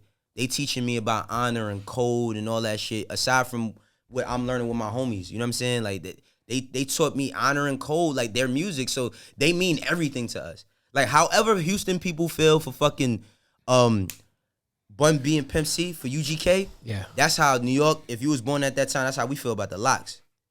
Locks is dog, that's the highest, and I love Wu-Tang Clan to death, but they not the same for me as the locks. And I love the locks, bro. The locks definitely had more. I feel like practical life lessons. Absolutely, bro. Absolutely. In their music.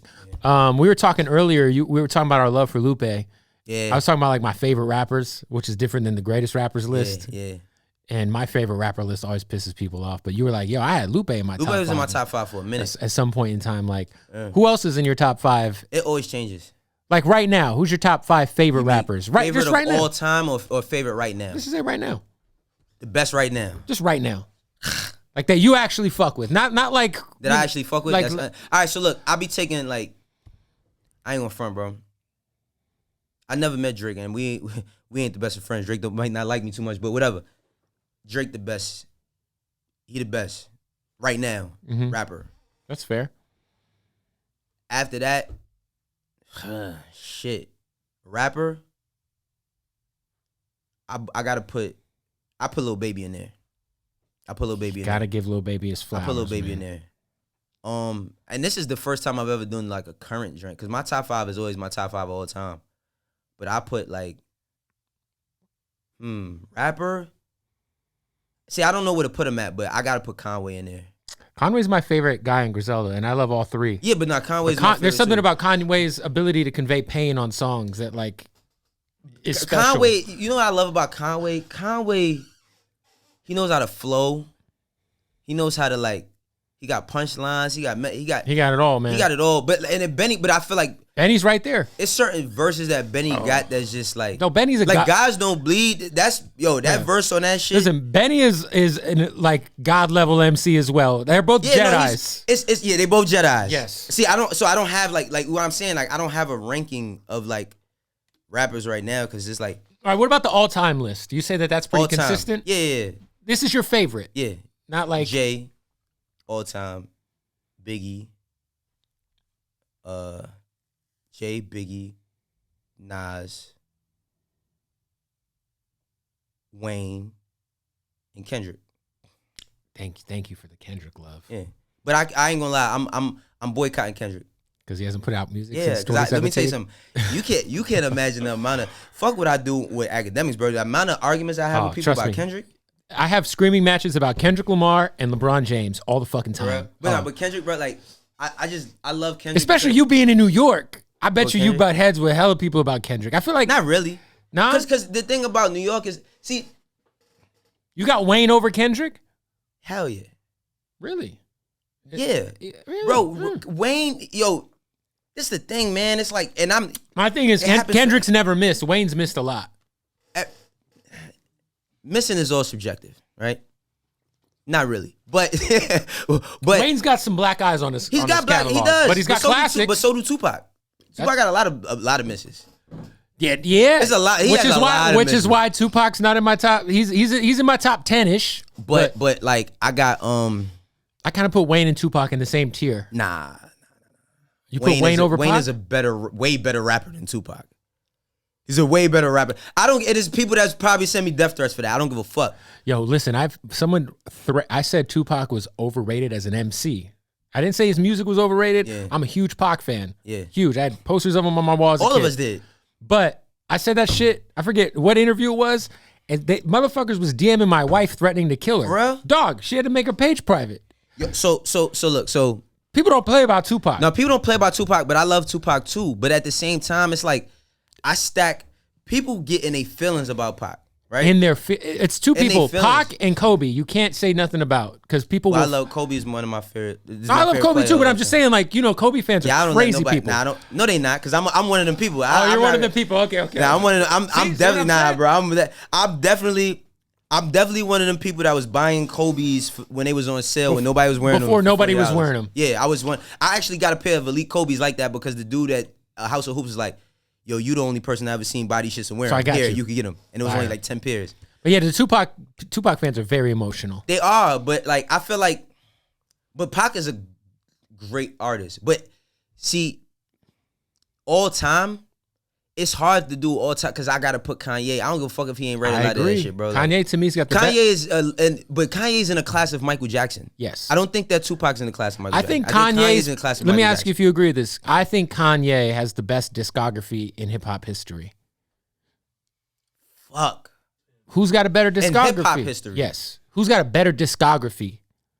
I think the only miss was Jesus is King. And I mean, Ye had some... Jesus is King was trash. Trash. No, please, like, that shit ass was trash. Juice. For sure. Like he could have went like OD trap soul meets gospel, and that would have been hard. I ran through that album once and never touched it again. I'm a diehard Kanye fan.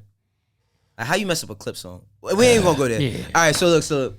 Yeah, I ain't gonna front. Kanye might got it, bro. Who else got? I mean, I think the closest is Kendrick because Kendrick has but Kendrick don't have the amount. Nah, bro. Of Listen. Kendrick don't have the amount of take out classics. Take away classics. And Ghostface is up there too. Take out classics. Take out the classic word. Game's got a nice discography. Game is one of the best rappers that ever fuck. If I wanted somebody to rap for 24 hours straight because I was trying to win a prize, I would go get Game. I swear to God. Game would rap all day about anything. Like, but I love Game. But, bro, and I can't run away from it, bro. We got to stop playing with Drake, bro. See. Nah, bro, I'm going to keep it. Listen. Wait. And it's hard for me. It took me a long time because. To admit to this? It's hard to, listen, it's hard to put, as a Jay-Z fan, it's hard to put anybody on the same level as Jay-Z. Drake's up there. I equate Drake to the Jay-Z shit like this. To me, Michael Jordan, the greatest person to ever touch a basketball, right? But Stephen Curry is the greatest person to ever shoot a basketball. That's 100%. Undeniable, right? That's how I equate the Drake whole shit because it's like, and not that I'm. Drake's the greatest hit maker ever. But this is what I'm saying. Like, but at the same time, I don't think anyone can perform more hits in a row than Drake. You know what's the realest shit? You ever been to a Drake show? Of course. I only been to one. And I'm kind of a Drake hater, low key. Like historically, I've never been a hater. I may not agree with all his actions. I'll say that. I don't hate him. I wouldn't say a hater, but I love him as an artist. I don't know him. I just don't. But bro, I went to the Summer 16 shit. I went to the Summer 16 shit with him and Future. Yep, I remember that. Bro, in Madison Square Garden. They had like the shit floating in the air. That wasn't the Ferrari. It was like lamps, some like balls. It was crazy. Bro, I was there. I was in the riser, right? Everybody in the industry in the riser. I was standing next to Charlamagne, and me and Charlamagne was like, "Damn, right?" Then he did this shit like you know how Jay used to do this shit where he used to be like he play songs and cut them off, play songs and cut them off. Yep. Bro, I was waiting for Drake to do Worst Behavior. I'm like, oh nah. Oh, you remember he did that during that show where he was like, It was like I couldn't believe it. No, I couldn't believe it. I swear to God, yo, he did. And that was, bro. I was waiting for Worst Behavior. Yo, he put on Worst Behavior, and the great thing about being in a rise is you can see everything. Right. And I was looking. He played that shit for 15 seconds. He's like, nah, fuck that. Turn that shit off. I was like, what? Yeah. And I can't remember what song he played after that, but I was like, nah, bro.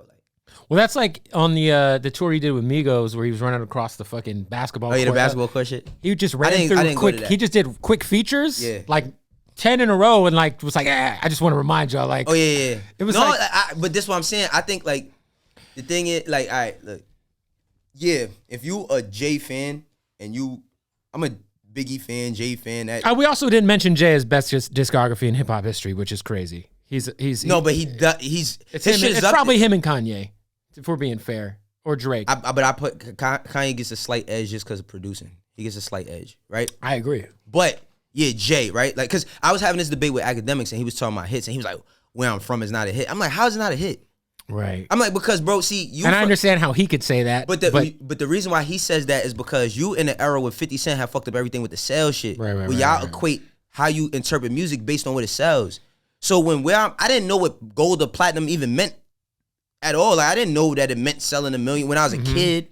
Like, think about fucking Dark and Hell is Hot, bro. I didn't know. You know, Flesh of My Flesh, Blood of My Blood sold 387,000 records the first week and did not have a single or a video. That was both in the same year. Both in the same. This is what I'm saying. It's like, so I didn't know nothing about the sales shit, but people, like, Axe shit was like Billboard. I'm like, so you let these people that have no face, their system determine what's the best shit ever? Nah, like, you know what I mean? Because I'm like, yo, like if Jay had to go hit for hit with somebody, he could go all day. But one thing I say about Drake is like, but Drake, nobody can go hit for hit with Drake. The problem with Drake is Drake gonna start pulling them shits from half court, like Steph. Mm-hmm. He's gonna start pulling that shit from half court, and I still have in my book Jay over Drake. Of course. But I can't. I think with Drake, I think Drake is kind of like you said, how Steph Curry kind of came through, and it's just like not fair with the way he changed the way the game's played. He changed the way the game's played. I think Drake has some things you could say about him. Obviously, the writing shit. You know, I also look at the way he responded to that, and kind of like low key had Meek's career in a little chokehold for a while. You know, like. But then I look at Drake and the Pusha thing and how I was so disappointed that Drake never replied to Pusha's fucking freestyle. Bro, I ain't gonna lie though. It's like he was in a very tough position. But I always used to say, you know what I always used to say about Drake? Before him and Pusha had his issues, I used to always say like he needed to do a takeover, just attack everybody. He needed to just make a record. I always wanted Drake to make kind of like Kendrick's Control verse. But he didn't. Kendrick didn't attack people though. Right, but he definitely he caught everybody out. He was being nice. Yeah, it was a polite. Hey guys, I'm better than y'all. But I really feel like I don't know Kendrick, but I really feel like Kendrick believed that nobody could fuck with him. I think that still nobody. I feel like rapping, but at the same time, that's what I'm saying. It's like when you start getting into bars and quotables, and hip hop is not just based on that. It's based on everything. It's based on everything. It's based on your presence and all that. And like it's like now, bro. It's like the NBA. I'd be like, yo, they might as well just make the NBA the Christmas game, the All-Star game, and the playoffs, because nobody plays no more. I know y'all got injuries and shit, but nobody don't fucking play. This shit is crazy. And it's like, that's how I'm feeling about hip-hop now. It's like, people don't play as much as they used to. It's like, we growing up, after we get a Wu-Tang album, and then we get all these albums in between, and then another Wu-Tang album, and then more albums in between, and then another Wu-Tang album. They still holding their space. Locks, they did the same shit. Right. Locks album, Jadakiss, Styles, Sheik. Then D-Block compilation. Right. Then Jadakiss again, and Styles and Sheik. Right, and Jadakiss. Right. They kept doing it. All our favorite, fucking the Dog Pound, bro. Snoop and them. Like, Snoop, after he brought the Dog Pound, he brought I bought that Eastsiders album. You know what I mean? Eastsiders album was fire, though. Yeah, Eastside albums had just like. Shout out Trey D. Yeah, people were sleeping on Goldie Logan, Trey D. Yeah. They had drinks on there. You know what I'm saying? But I bought that Eastsiders album. Like, they kept it consistent. Now it's like, you want to be like, you consistent when you drop, but you drop. It's like a solar eclipse. You know what I mean? Now it's like we gotta wait so long, and yeah, but that's the only thing with like. I hope this next Kendrick album is crazy. I think, but that's look, it's a gift and a curse, because it's like, for me, I'm not expecting, like, I don't think that Kendrick can outdo himself. I just think that every time he does something that hasn't been done, he doesn't like, I don't feel like Good Kid, Mad City is one of the greatest albums of all time. Facts. Or in any genre. I agree. But like, when you get to Pimp a Butterfly, I can't compare the two. Because he was doing something totally different on a Pimp a Butterfly, and the way. But he did it on a high level. Yeah.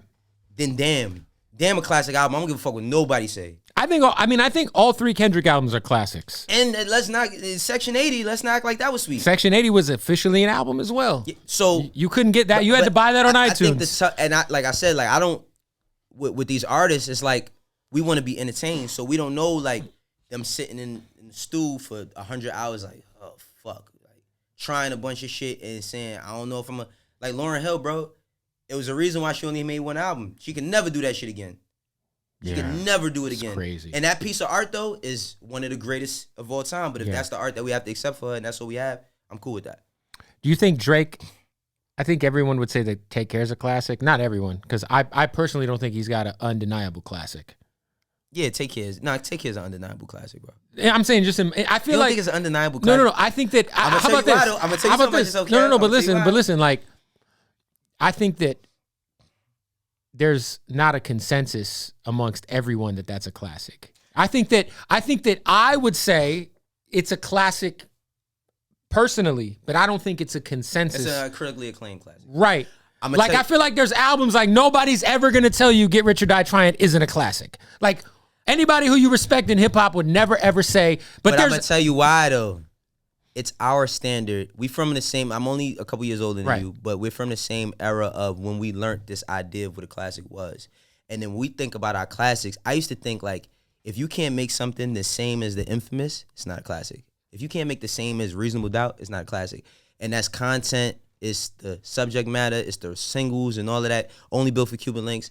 Music has changed. But I think since Drake's come out, there's been classic albums that have came out. Yeah, so even though it's like 2 records on there. It's like what? My Beautiful Dark Twisted Fantasy, Good Kid, Mad City. I mean, we just talked about Kendrick. So. Right.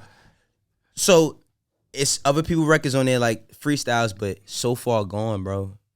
So Far Gone is a classic body of work. I mean. Undeniable. That's undeniable. I think that when Drake came out with the singing shit, everybody was like, oh, he's soft, or he this, or he that. So they was, because hip-hop was in a weird-ass space. Right. So it's like, they say he not hip-hop. Like, people consider Drake, like, you still got a army of, like, a fucking organization or army of people that still say, well, Drake's not hip-hop because he sings, right? And I just look at it, I wasn't in that crowd, but I used to look at it like, well, he need to just make a whole album rapping. But he doesn't. Because it'd be nice, though. Why though? But because look, hey, Russ did that Chomp EP, and I was like, this is great. It shut some people up. Yeah, but I feel like Russ got more to prove than Drake. Definitely. Yeah, that's fair. That's fair. Bro, anybody who meet Russ, if you never knew who he was, like if I took Russ to my hood, somebody people who would don't laugh. know, I wouldn't say they'd be like, yo, he's a cool guy, but no, I just mean like if no one knew who he was, they'd be like, why you got this white boy with long hair? Yeah, but then when you hear him rap, he can rap his ass off. But that's what I'm saying. It's like he got more to prove than Drake. You're saying Drake doesn't have to do that because he's already got. I feel like for the people who feel like he's never gonna make them happy. They're never good. Yeah, They'll that's never fair. be happy. That's fair. Because like honestly, even with me and Akademiks have had a lot of Drake debates, especially with the whole shit and all of that. And like I had to start looking. I took a lot of my I love Drake as an artist. Like I've listened to every one of his albums, all of them. Like, you know what I mean? The only one I don't like is what's the first one? Thank Me Later. I don't like that album. It had like 4 joints on it. I wasn't crazy about More Life. I wasn't crazy about More Life neither. But like Take Me Later had some shit though. But I hate the fact that if you reading this too late is, oh no, that's a mixtape. No, it's not. It's a fucking album. I can't enjoy that album the way everyone else does because of the Meek Quentin shit. Miller shit. Yeah, but at the same, bro. But that album is like some of his best music. I agree, especially just rapping. Yeah, but we just don't know who wrote it. You know what I'm saying? I know, but I ain't gonna front. Nowadays, the people that everybody writing for them, I got over that, bro. I had to get over it. It's tough. I had to get over it because, bro, it's a different era. Nah, when you be, come on, bro, you be in these studios. Well, also you know how it is because you're in studio sessions and you realize everyone gets help. Everybody, whether it's the homie in the corner who's like feed you a line. But we come from that era of like if you was in the lunchroom and you was you think rapping, Kendrick's getting help? I don't know. I don't know, man. I don't think. I don't know, bro. I'm gonna keep it 100. I wouldn't say he is. It would probably. I would probably shut a Thug 10 on the inside, like you know what I mean. Yeah, like, my argument, because I'm glad you say Kendrick's in your top 5, because I always tell people who have Biggie in their top 5 as well. I'm like, look, Biggie deserves to be in that conversation, but we got 2 albums from him, and they were both classics. Yeah, Kendrick, we've got. I can argue Section 80 is a classic, but let's say taking Section 80. Let's just say 3. He's got 3 undeniable. He has not missed. He hasn't missed. If you're gonna put Biggie in that conversation off of 2 albums, you got to put Kendrick in that conversation. What, the greatest all time? Yeah, absolutely. But see, the thing is like, bro, we all realize how great people are when they're gone. You know what I'm saying? Like we all realize how great people are when they're gone. It's like you look at DMX, right? And I wouldn't be mad if somebody had DMX as their number 1 on their top 5. Of course. When I was a kid, for 2 years as a child, probably 3 years, DMX was my favorite rapper in the world. I'm not even going to lie. I'm going to admit this to you. The Hard Knock Life tour, that backstage movie, when I was there, we probably stayed for 2 of Jay-Z's songs and then went home. Bro, we were there to see DMX. Was here, bro. I did not understand for the life of me why DMX was going on before Jay-Z. Yeah. And at that time, that was Volume 2 Hov. He had them records. It was, but it was they tour and he had them records. Right. But, that's like I remember Jay came out. He had the car on stage, and I was like, my cousin was like, "Hey, you want to go home and beat the traffic?" And I was like, "Yeah, we already saw DMX. Method Man and Redman were just flying through the fucking sky. Right. Yeah, let's go home." That's like, bro, like who I like. What's it? That's like I don't give a fuck. Nobody say like Future in my top 10. I don't even know what my top 10 is, but Future in there. Really? I swear to God, bro. I don't care what nobody say. Ain't no dick riding and none of that. I love Future. I love Future, but I want to put. I mean, I think. For what he does, he's the greatest of all time. I don't know if there's a better club rapper Future's ever. But see, that's the thing. I don't even want to put him in club rapper because that's people always equate Future to just a club rapper. Future, his music is street shit. So no, but he's got some harmonic shit that's insane. Bro, I know, but I'm talking about he got songs with like one of my favorite songs from Future is Made Myself like Streets Calling. That mixtape Streets Calling got mad Future shit on it where he rapping. And people never got onto that because they just got on a fucking at the same damn time. And they was just held on to that and never listened to shit. If you got the tolerance or the time to listen to Future, can he fuck with Kendrick as a rapper? No. Not saying that by no means. But if you listen to what he's saying and you like rap, you'd be like, oh, he got some shit in there. Same as Thug. I feel the same way about Thug. I low-key put Thug above Future. Oh, you wildin'. No. I'll take Future's catalog. Oh, you talking about I just think Young Thug has. I mean, Future's a very versatile artist, but I feel like I've heard Thug like some of his inflections and shit. I just don't know if anyone else can pull off some of the shit Young Thug does. They can't. People can do But it. that's what makes them People special. can do a cheap Future impersonation. It's to me. Oh, no, they can't, bro. They can't. You To can't do me, a cheap Thug Future is like impersonation. so the When way people he be saying changing that, his. it really just be the beats for real. It don't like That's bro. fair. Future, like listen to Gangland, and that, like I said, I'm not saying listen to Gangland and say this verse is not better than Conway's verse. I've been waiting for someone to put Future up in the verses too. I'm like, man, who? Oh would he no, go nobody against? want to play with him. I don't know who. People don't I don't wanna know play who with- could. Bro, people don't even. You seen when they was making that rumor about Travis Scott and then the meme started. Oh yeah, Travis to get washed, and I love Travis, but not against Future. Future, bro. Now Travis and Young Thug would be good. That would be a good one. No, Travis got some shit. But Future, bro, they can't fuck with Future, bro. So you got him top 10 all time. Hell yeah, I got him top 10 all the time. Because in my rap shit, but that's what I'm saying. What's your I don't personal even have favorites? My personal That's your favorite, like in your favorites, not necessarily like who you think is the greatest of all time. Yeah. It's not Yeah. who I think is the greatest of all Just time. your favorite. Like, yeah, he's one of my favorite artists ever. But so is Ludacris. I love Luda. So is T.I. Man, Ludacris. So is Young Buck with I his loved two it. albums. Oh, Young yo. Buck's first two His albums. second album, Buck the World was is one of the slept most on. slept on albums Oh ever my made. God. Bro. Buck the World is fucking hard, Was that the bro. album he had the Prices on My Head record, or was that on the first album? First one has the first album. Yeah, but the second album had some shit, and that no one ever Buck the- talks about Buck the World. Buck the World is hard, bro. That's probably one of the saddest things in hip hop for me was that Young Buck never really kind of like he should have kept going, man. Luda was that dude though. I'm so glad to hear Luda on that new record with Conway and Jid. That shit was and he held his own. Nah, absolutely. I mean, Luda, bro. I think Luda is a master. Like people don't be knowing. It's like I equate Luda like Ice Cube, bro. He's the same thing as Ice Cube. Or LL. Like when my son seen Straight Outta Compton, he was like, "That's Ice Cube." Like he couldn't believe it. He's like, "That's Ice That's Cube." the guy like, from. yeah, Are he we, like, are yeah, we there he like, yet? from Friday. Yeah, are we there? Friday. I'm like, yeah, all about the Benjamin. I'm like, yeah, that's Ice Cube. Like they don't. But I would have took the same route Luda did. I mean, but Luda, people act like, man, Luda when he did what's the shit that Ron Browse did for him? Blow It Out Your Ass, like them joints. Luda first album. I love Back for the First Time. More to Mouth. mean? Red Light District had some shit on it. What's the joint? Chicken. Oh yeah, Chicken and Beer. Chicken and Beer. Mm-hmm. Luda had, bro. He hits. Straight up, and he could rap. With you, so this new podcast is just one of the new things that you have coming. Yeah, it's just one of the new things. I don't really talk about like ink is dry on certain shit, but I let the work speak for itself. You know, I do got some shit coming. I'm still learning, bro. Like, you know, the media career is giving me a new life, and I'm only 3 years in. I'm on my music shit. I'm 20 in. Right. I mean, I started at 18, so I'm 20 in. I'm 38. Not consistent, but I'm still like making up for the lost time I had. So I'm learning new shit. I'm working with new people. I got different perspectives. I'm building new things, new ideas. I'm building a merch line for my company Triangle Offense, Dope.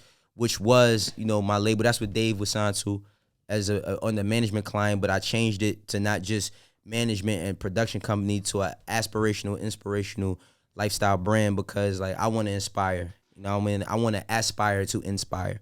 Like it's my duty for me to make people feel like they can. That's why I started my podcast. I think what's dope about your podcast is it's kind of needed in this space. I think we get a lot of that from like Wallow's Instagram. Yeah, some of his interviews. I love it. Real quick, I'll tell you about that. You know how many times Wallow cursed me out about doing a podcast? Bro, Wallow was on my ass, bro. I'll tell you one time, Wallow, and of course I met him through social media, but we got a lot of mutual friends in Philly, a lot of mutual friends. And Wallow called me one day and was like, yo, Wayno, I'm telling you right now, bro, you leaving so much money on the table.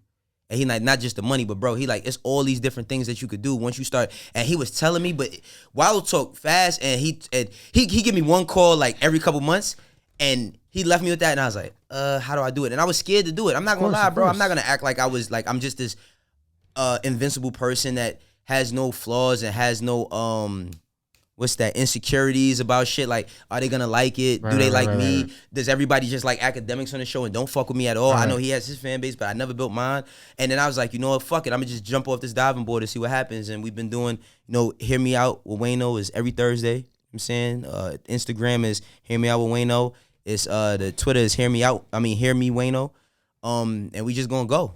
I mean, we gonna go. And I'm gonna have, like, I would love to have you on a podcast, but what we do it's not gonna be so much centered around music. I might just, bro, you a father, like, you know what I mean? We might just talk shit about the things that our kids is into, or how you feel about this issue versus me. That's what I'm saying. I think that's missing. Like, and I think that, like I said, we get a lot of that from Wallow and from Gilly. And from Gilly and I wish they would do. I used to love the podcast with no interviews. Yeah. And they've been killing the interviews. Interviews shit. is because they make people so comfortable, man. Bro, I tell them this all the time. Like, their interviews are my favorite. I mean, obviously, Drink Champs is on a crazy run. I love Nori, bro. Nori. Like the Cam and the Pharrell interview are like two of my favorite interviews ever. I hope I get to do a drink, and I don't even drink like that, but I hope I get to do a Drink Champs one day, because like when Nori came to Roc-A-Fella, remember he was signed to Roc-A-Fella? Yep. Yo, Nori was one of the funniest people I've ever met in my life, dog. Oh my god. Because that was like that was like when it was like Roc-A-Fella, like reggaeton, like that. No, that was before that. That was before that. He signed to a regular. That was when Dame had signed him, gave him his chain and all that, and then he was already there.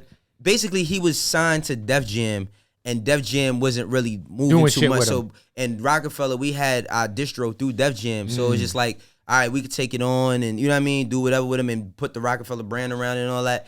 And it's just like when I was around Nori, I was 21, so I don't forget nothing that happened, because these are like this is fucking Nori, like, you know what I mean? Like, it's the greatest time of my life being around this guy. Right.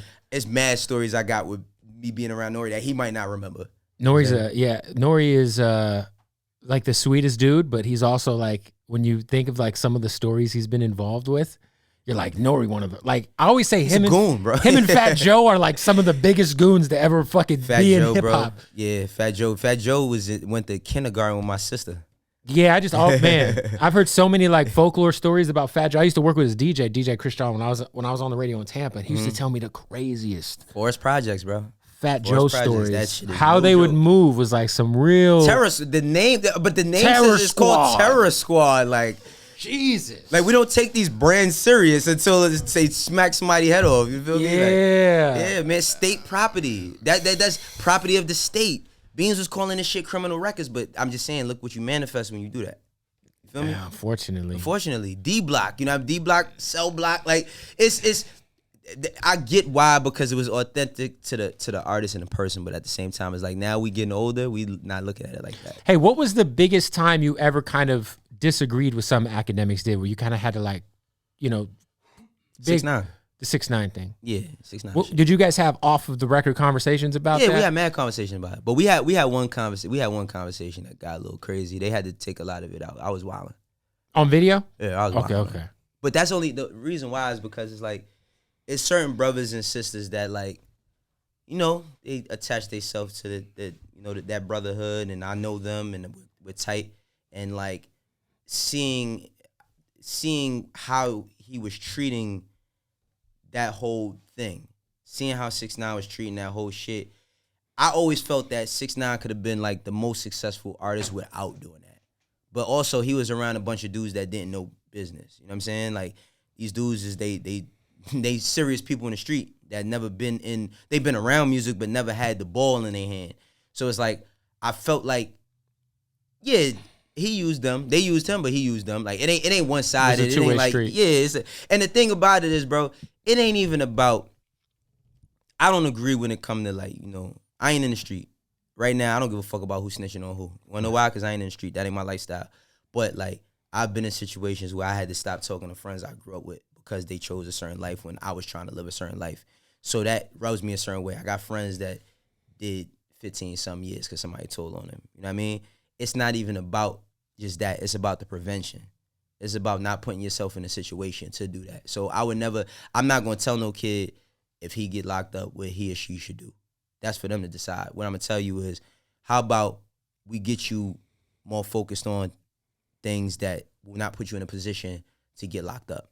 That's what I'm about. Being proactive, not reactive. Because once a kid goes to jail or a kid passes, everybody's all sad and everybody got, oh, this, that, and the third. We need more prevention. And I felt like with dude, you know, was doing whatever, was like just perpetuate. Like, a lot of people turned up on the gang shit because when they did it, they heightened it on a mainstream level. And a lot of kids is looking at it like, he ain't like that. I'm really like that. So I'm really going to do it. You know what I'm saying? And now they they catching indictments and all of that. So what does it bring for real? Like, you know what I mean? That shit don't bring nothing but pain.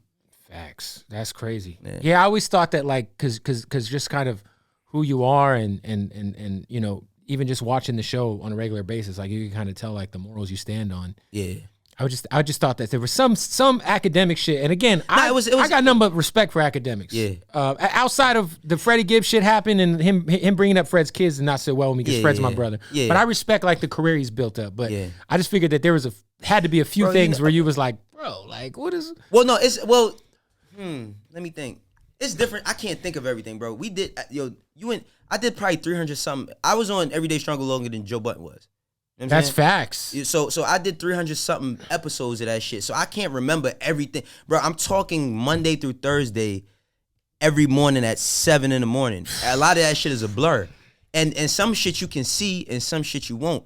But the thing about me is like, it's a lot of shit that we didn't agree on, bro. But at the same time, it's like we knew that we came there to do a job. We came there to entertain.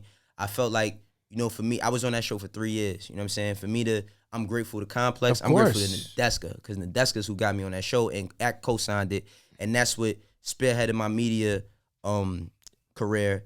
And it worked. It ain't like they brought you on and it worked. Well, the thing is, bro, is that I'm a sponge. Like if you hear me talk about my Roc-A-Fella days, I got in the room, I learned, I sat around, I played my part, I sat in the corner, I was the person soaked getting the food. Up. Yeah. So I looked at it from the perspective of this. It's like I got in there.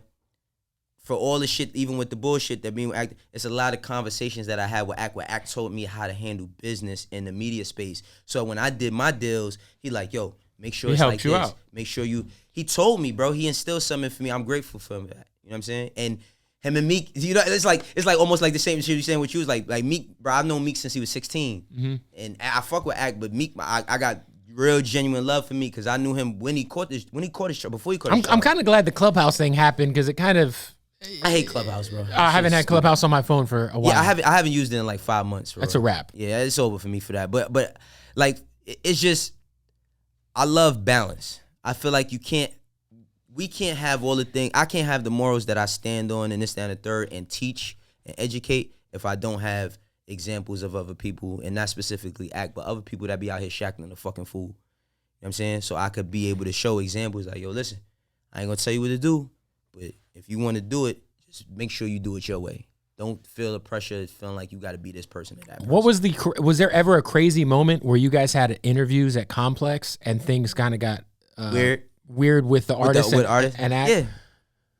YG came there because that was right after like 6ix9ine was going crazy on YG. I remember that. And the thing is like I got a rapport with them with YG and them. You know what I mean? Like I fuck with B more. You know what I mean? Yeah, B's my guy. Brandon's my guy. Yeah, push a rod. Like I fuck with a lot of his dudes. You know what I'm saying? And like when I every room I walk into, I'm being myself. Mm-hmm. You know what I'm saying? So when I come in there, I speak to everybody. I ain't just speak to YG. I came in there, I said what up to his homies before I saw him. Yep. What's up? It's early in the morning. How your brothers doing? Y'all good? Flight was cool? All right, cool. They came in, so Act came in. You know what I mean? Usually the artists that like don't fuck with Act, they usually sit next to me. You know what I mean? So they usually sit next to me. So YG, you know, he sat with me. You know what I mean? It was cool, but like YG was waiting to see if he was gonna play with him. You know what I mean? But ultimately, like YG he's a real good guy, bro. Like I went to one of his brother's birthday party one time. Met his mom, his pops, and all. People be looking at these artists and they just think that they these reckless dudes because he chose a certain way of life. He's a good brother. You feel me? Like so. I wanted to ask you because you worked with Dave early on, and Dave's one of my favorite artists. Insane MC. Yeah. Women love him. Right. Killing it on the acting. Yeah. He's kind of like the full package, but for some reason he's never kind of gone over the hump at being like a commercial success. Why do you think that is? Like in your opinion, for being someone who's been so close to him? I mean, this is a record business. You gotta make records. You know what I mean? I feel like Dave has all the qualities to make him be over that, but like I just feel like because I still, you know, I tune in and shit. Like me and Dave don't. First and foremost, like me and Dave don't have a bad rapport. Right. You know what I mean? Like it was a point in time where we weren't speaking, but regardless of that, Dave had reached out to me when I lost my father, and because him and my father had their own relationship, and he was very sincere in his approach, and I took Dave to become Muslim. He's gonna be my brother forever. He's my brother here and in the afterlife. So I love Dave, but I always felt like Dave. I for me, my vision for him was to always be bigger. I don't know the vision that he had for himself once I stopped working with him. You know what I'm saying? So I don't know what transpired after that. We went our separate ways. But, like, I just felt like Dave has an insane ability. He's a dope rapper. That's why I was fucking with him. You know what I mean? Yeah, I mean, look, and like, I feel like he checks all the boxes. He checks all the boxes. But, I mean, you got to remember, bro, everybody's not meant to be what we want them to be. And you see that in sports before you see it in music. Man. You know what I mean? Like, that happens in sports all the time. All the time, bro. You know how many number one picks I was living and dying buying, and like, they end up not being Shabazz Muhammad? What the fuck, man? Oh, Shabazz Muhammad. But you know they reclassified him because he was older. He was lying about his age and all that shit. Yeah. Yeah, but like, but yeah, even him, like, when he was at UCLA, he was Andrew going crazy. Wiggins. Andrew fucking Wiggins. Oh, no, Andrew Wiggins. Yo, I swear I wanted the Suns to tank for Wiggins. Bro, Dante Exum. Hey, Exum he's from Australia, right? He's from Australia. Yeah. But I let me tell you something, bro. It wasn't a person. I won $100 bet off of Andrew Wiggins when he came to the league because I was betting one of East homies. He said that he went and averaged 14 points. I was like, he's a bucket. He's gonna get 14 points off a fast break. I said he's gonna get 8 points off a fast break. The kid's a freak athlete. Yeah. Like you can't fuck that package up. But I feel like he still has the ability. Some people unlock it later on. LeBron shit was instant. Melo shit instant. Zach LaVine's unlocked it later on. Yeah, Zach LaVine unlocked it later on. Yeah. You know what I'm saying? Like Donovan Mitchell. Are you a Knicks fan? No, I'm a Lakers fan. Oh, really? Absolutely. Interesting. I'm a Lakers fan. That's convenient. No, it's not. I mean, second greatest franchise of all time. Yeah, but I stuck through the tough time. See, anybody. He's like, I was watching when it was Vlade Divac, Eddie Jones, Nick Van Exel. Absolutely, bro. Listen, I used to tape remember when we was kids, bro? I used to tape the NBA draft. Yeah, we couldn't go on Instagram and just re-see it. Right. I used to tape that shit. I used to remember when NBA Live ain't have the rookies, bro. I used to write down every single rookie and look at all their attributes and create them on live and shit, bro. I'm a basketball fiend. Me too, but man. my love for the Lakers came not just from, it didn't come from the convenience of Shaq and Kobe. It came from Phil Jackson. That's why I named my company Triangle Offense. Right. Because I started to So you were kind of a later Laker fan then. I was, but I still was a kid when I became a Laker fan. Before you were a Laker fan, were you a Knicks fan? No, I was a Bulls fan. Yeah, I was a Bulls fan. I mean, but I'm a Suns fan. I'm from Phoenix, but how you a Bulls fan? Ooh, that's tough. No, because as a kid, it was just Michael Jordan. It's Michael Jordan, but that's why I be telling people. So it's like when you meet a kid that's 8 years old, you be like, "Who's your favorite team?" It's the Golden State Warriors when they was 73-9 because they the best. It's marketing. It's the best thing. But I'm a Laker fan, bro. Laker fan. Yeah. Do you think you know? I'm so much of a Laker fan. I was against LeBron coming to the Lakers at first. I ain't gonna lie. You're one of those Kobe guys, huh? You have your side of the war, and it's Kobe. I had a lot of LeBron Kobe arguments, bro. When you've had the LeBron I had almost fist fight arguments about LeBron Kobe, bro. So it's like when you've saying had those, that Kobe's better than LeBron. Huh? You're saying Kobe's better than LeBron? I don't think he's a better athlete. I'm talking about just better. I mean, better all time great conversation. You're putting Kobe over LeBron? All time, nah. Okay, all right. Do you see? At least you're reasonable. You're reasonable. I'm not, because LeBron, bro, like Steve Kerr said the realest shit about LeBron one time. He's like, yo, do you know how hard it is to get to the finals? He like, even if he's lost, even if he's lost, you know how hard it is to get. It's people that seen the finals on the bench one time and didn't have a career after that. I always tell people, like, the year he went, was it 05? And then they had 07. Was it 07 when Eric Snow was the point guard? Yeah, that's the second worst team to AI's team. Yeah, AI's team was rough. Hey, by the way, both teams had Eric Snow. Bro. And Aaron McKee, I think. Probably, yeah. And Aaron McKee. But like, so. And he went through the Pistons in the Eastern Conference Finals. They wasn't.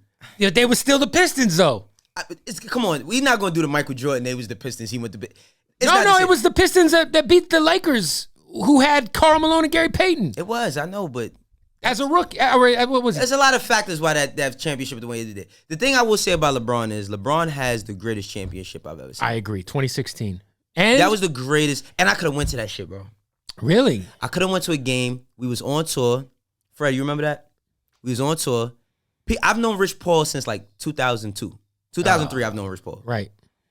I've never met LeBron in my life, though. That's the crazy thing. But I've known Rich Paul for mad years. So some little girl, we my managing Dave, we on tour, and we in Cleveland. And we got a show in Columbus the next day. And this little girl, she keeps looking or whatever, and then Rich Paul walks in. I'm like, oh shit, Rich was good. Nobody knew what Rich looked like at that time like that, unless you really, really knew. Right. So I chop it up with Rich, you know. He's like, yo, that's my daughter. He's like, yo, could she take a picture with Dave? I'm like, yeah. They take a picture. So he like, yo, what y'all doing tonight? I'm like, yo, we about to go to Columbus. We got a show. He like, man, come to the game. I think they might have been down 1. I think they was down though. Was they down? Was it 3? It wasn't 3-1. I can't remember where the series was at. Right. But they was at home and he's like, yo, come to the game tonight. I'm like, nah, because the show that we had, we was getting some bread. I'm not missing that fucking show. I needed that show. So he's like, all right, but we could have went to that shit, bro. But also it was like, we had like, how many people was with us? Like 15 people? Like 15 I also say, I don't think anyone's ever faced harder competition in the finals than LeBron. Yes and no. So well, yes and no, because you know what people always like, oh, well, Michael Jordan played against Jeff Hornacek. Like, you know what I mean? It's like, but John Stockton, one of the toughest white boys to touch a basketball. I just think of like LeBron had to go against the first era of the peak Spurs in 07, right? Then he had to go against Kawhi Spurs. This is with the Heat. Then 4 straight years against the Warriors. They wasn't Kawhi Spurs when they won. Yeah, but Kawhi was that motherfucker in that series. They wasn't like nobody even thought that Kawhi would. So he played the Spurs 3 times in the finals. He played the Thunder that had 3 future MVPs. Oh, no, OKC is the worst basketball organization of all time. The fact they never got a ring is crazy. Not even that, bro. Not even that. The fact that they paid Serge Ibaka before instead of James Harden. For $2 million. James Harden won 65 and they offered him 63. And they said that they didn't want a decision in Oklahoma City. And they let him go. But think about that. So he played that team, which in retrospect is one of the most talented rosters ever. Yo, they had Reggie Jackson on that team. It was mad people on that team. The Warriors 4 straight years. 3. No, it was 4, right?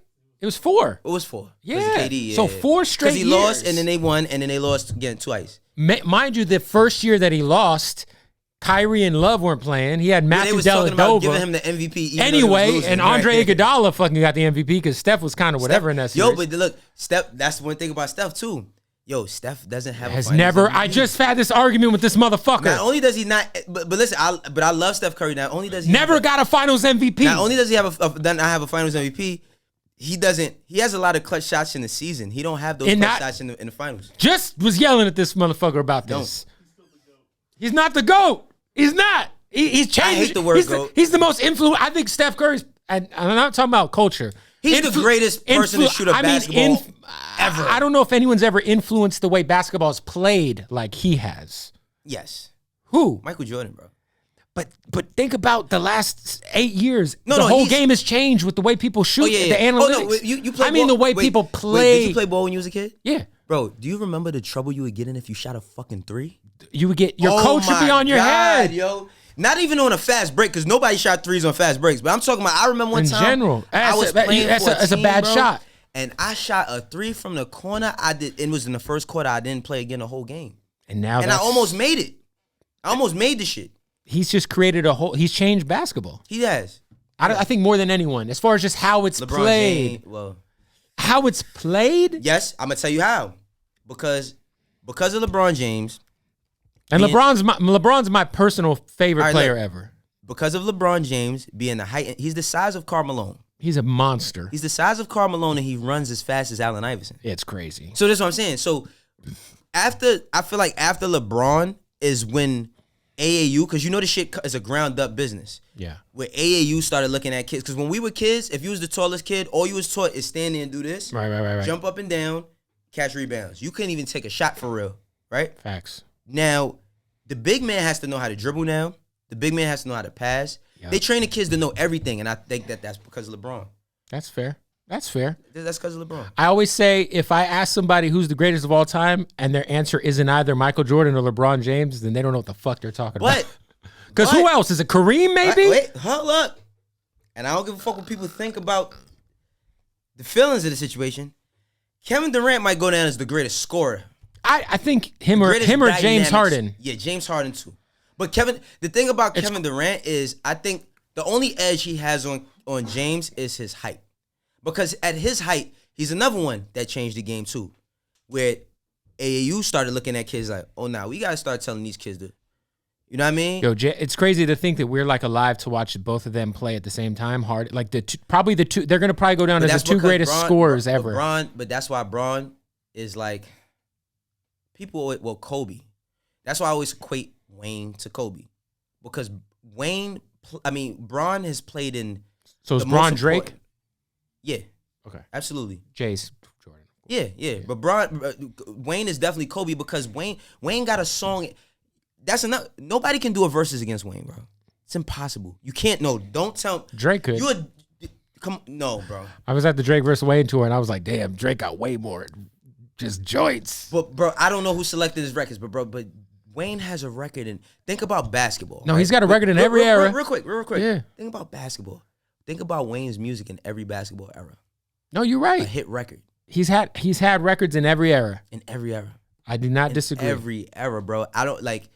Drake is gonna be the evolved version of Wayne. You know what I mean? As an artist, is what I mean.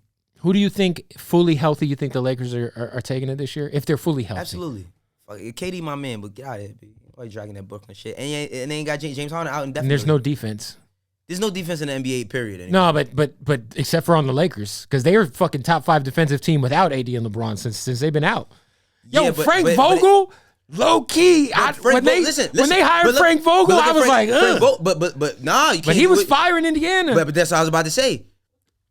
If I hate the word if, but because there was a point in time where Paul George, bro, I love Paul George. Paul George is my favorite player. Not no more. Luka the Don. Luka's the baby goat. Don. Dude, me and you are fucking. I always tell everybody, Luka might go down as the greatest of all time. Luka's definitely gonna be the greatest white man to play basketball ever in life. It's year 3. but he got to win something though. He will. But that Pacers team, bro, they had to go up against Miami. They gave him hell. Bro, I get upset when I'm playing 2K online and somebody picks Miami and I got Philly. I get upset, bro, because I fucking hate that. But that Indiana team was stacked top to bottom. That's when Danny Granger wasn't sweet. Granger was nice. This was Roy Hibbert was decent before the big man was extinct. And then remember when Roy Hibbert found his groove for a little second. Lance Stevenson was a nice all-around dude. He was wilding. George Hill was giving a lot of people hell. No, the Pacers. I remember I was like legit scared for LeBron one of those years. I think when they met in the Eastern Conference Finals, I was like, ooh. Oh yeah, that shit went with David West. David West just wanted to fight everybody. I would like to see David West and a celebrity boxing match. And what's the OG on the fucking Heat? It's been on there. Haslam. That would be a fight. That would be a real like. I paid money to see Haslam versus. Because I heard David West is like a black belt, so I've heard he like got like serious. Everybody be saying that, but I ain't seen no action. That's fair, man. Well, look, man, I appreciate you coming through. Appreciate you too, bro. Your podcast is every Thursday. Every Thursday, Hear Me Out with Wayno. It's on all platforms. Please make sure that you rate and review. That's important. Rates and reviews are very, very important. Even more important. And hit the like on the YouTube. Hit the likes, share it. All I really care about is if you see it and you like it, you feel like something resonates, share it. You know what I mean? Please just share it. My shit is rooted in the people because I am one of them. There it is, man. Well, go support in triangleoffense.com. No. What's to get the clothes and shit? It's not out yet. Okay, it's not out, but it's coming. When it comes, me and you do a little 15 minutes. All right. You know what I mean? We talk some basketball again. There it is. Because I feel like we could do a whole hour about basketball. Listen, for sure. But we do that and we do some triangle offense shit, but the merch is coming. Everybody who if you fuck with Wayno, thank you. Kev, I really appreciate you, bro. We've been trying to make this happen for a minute. Sir. Thank you. Perfect.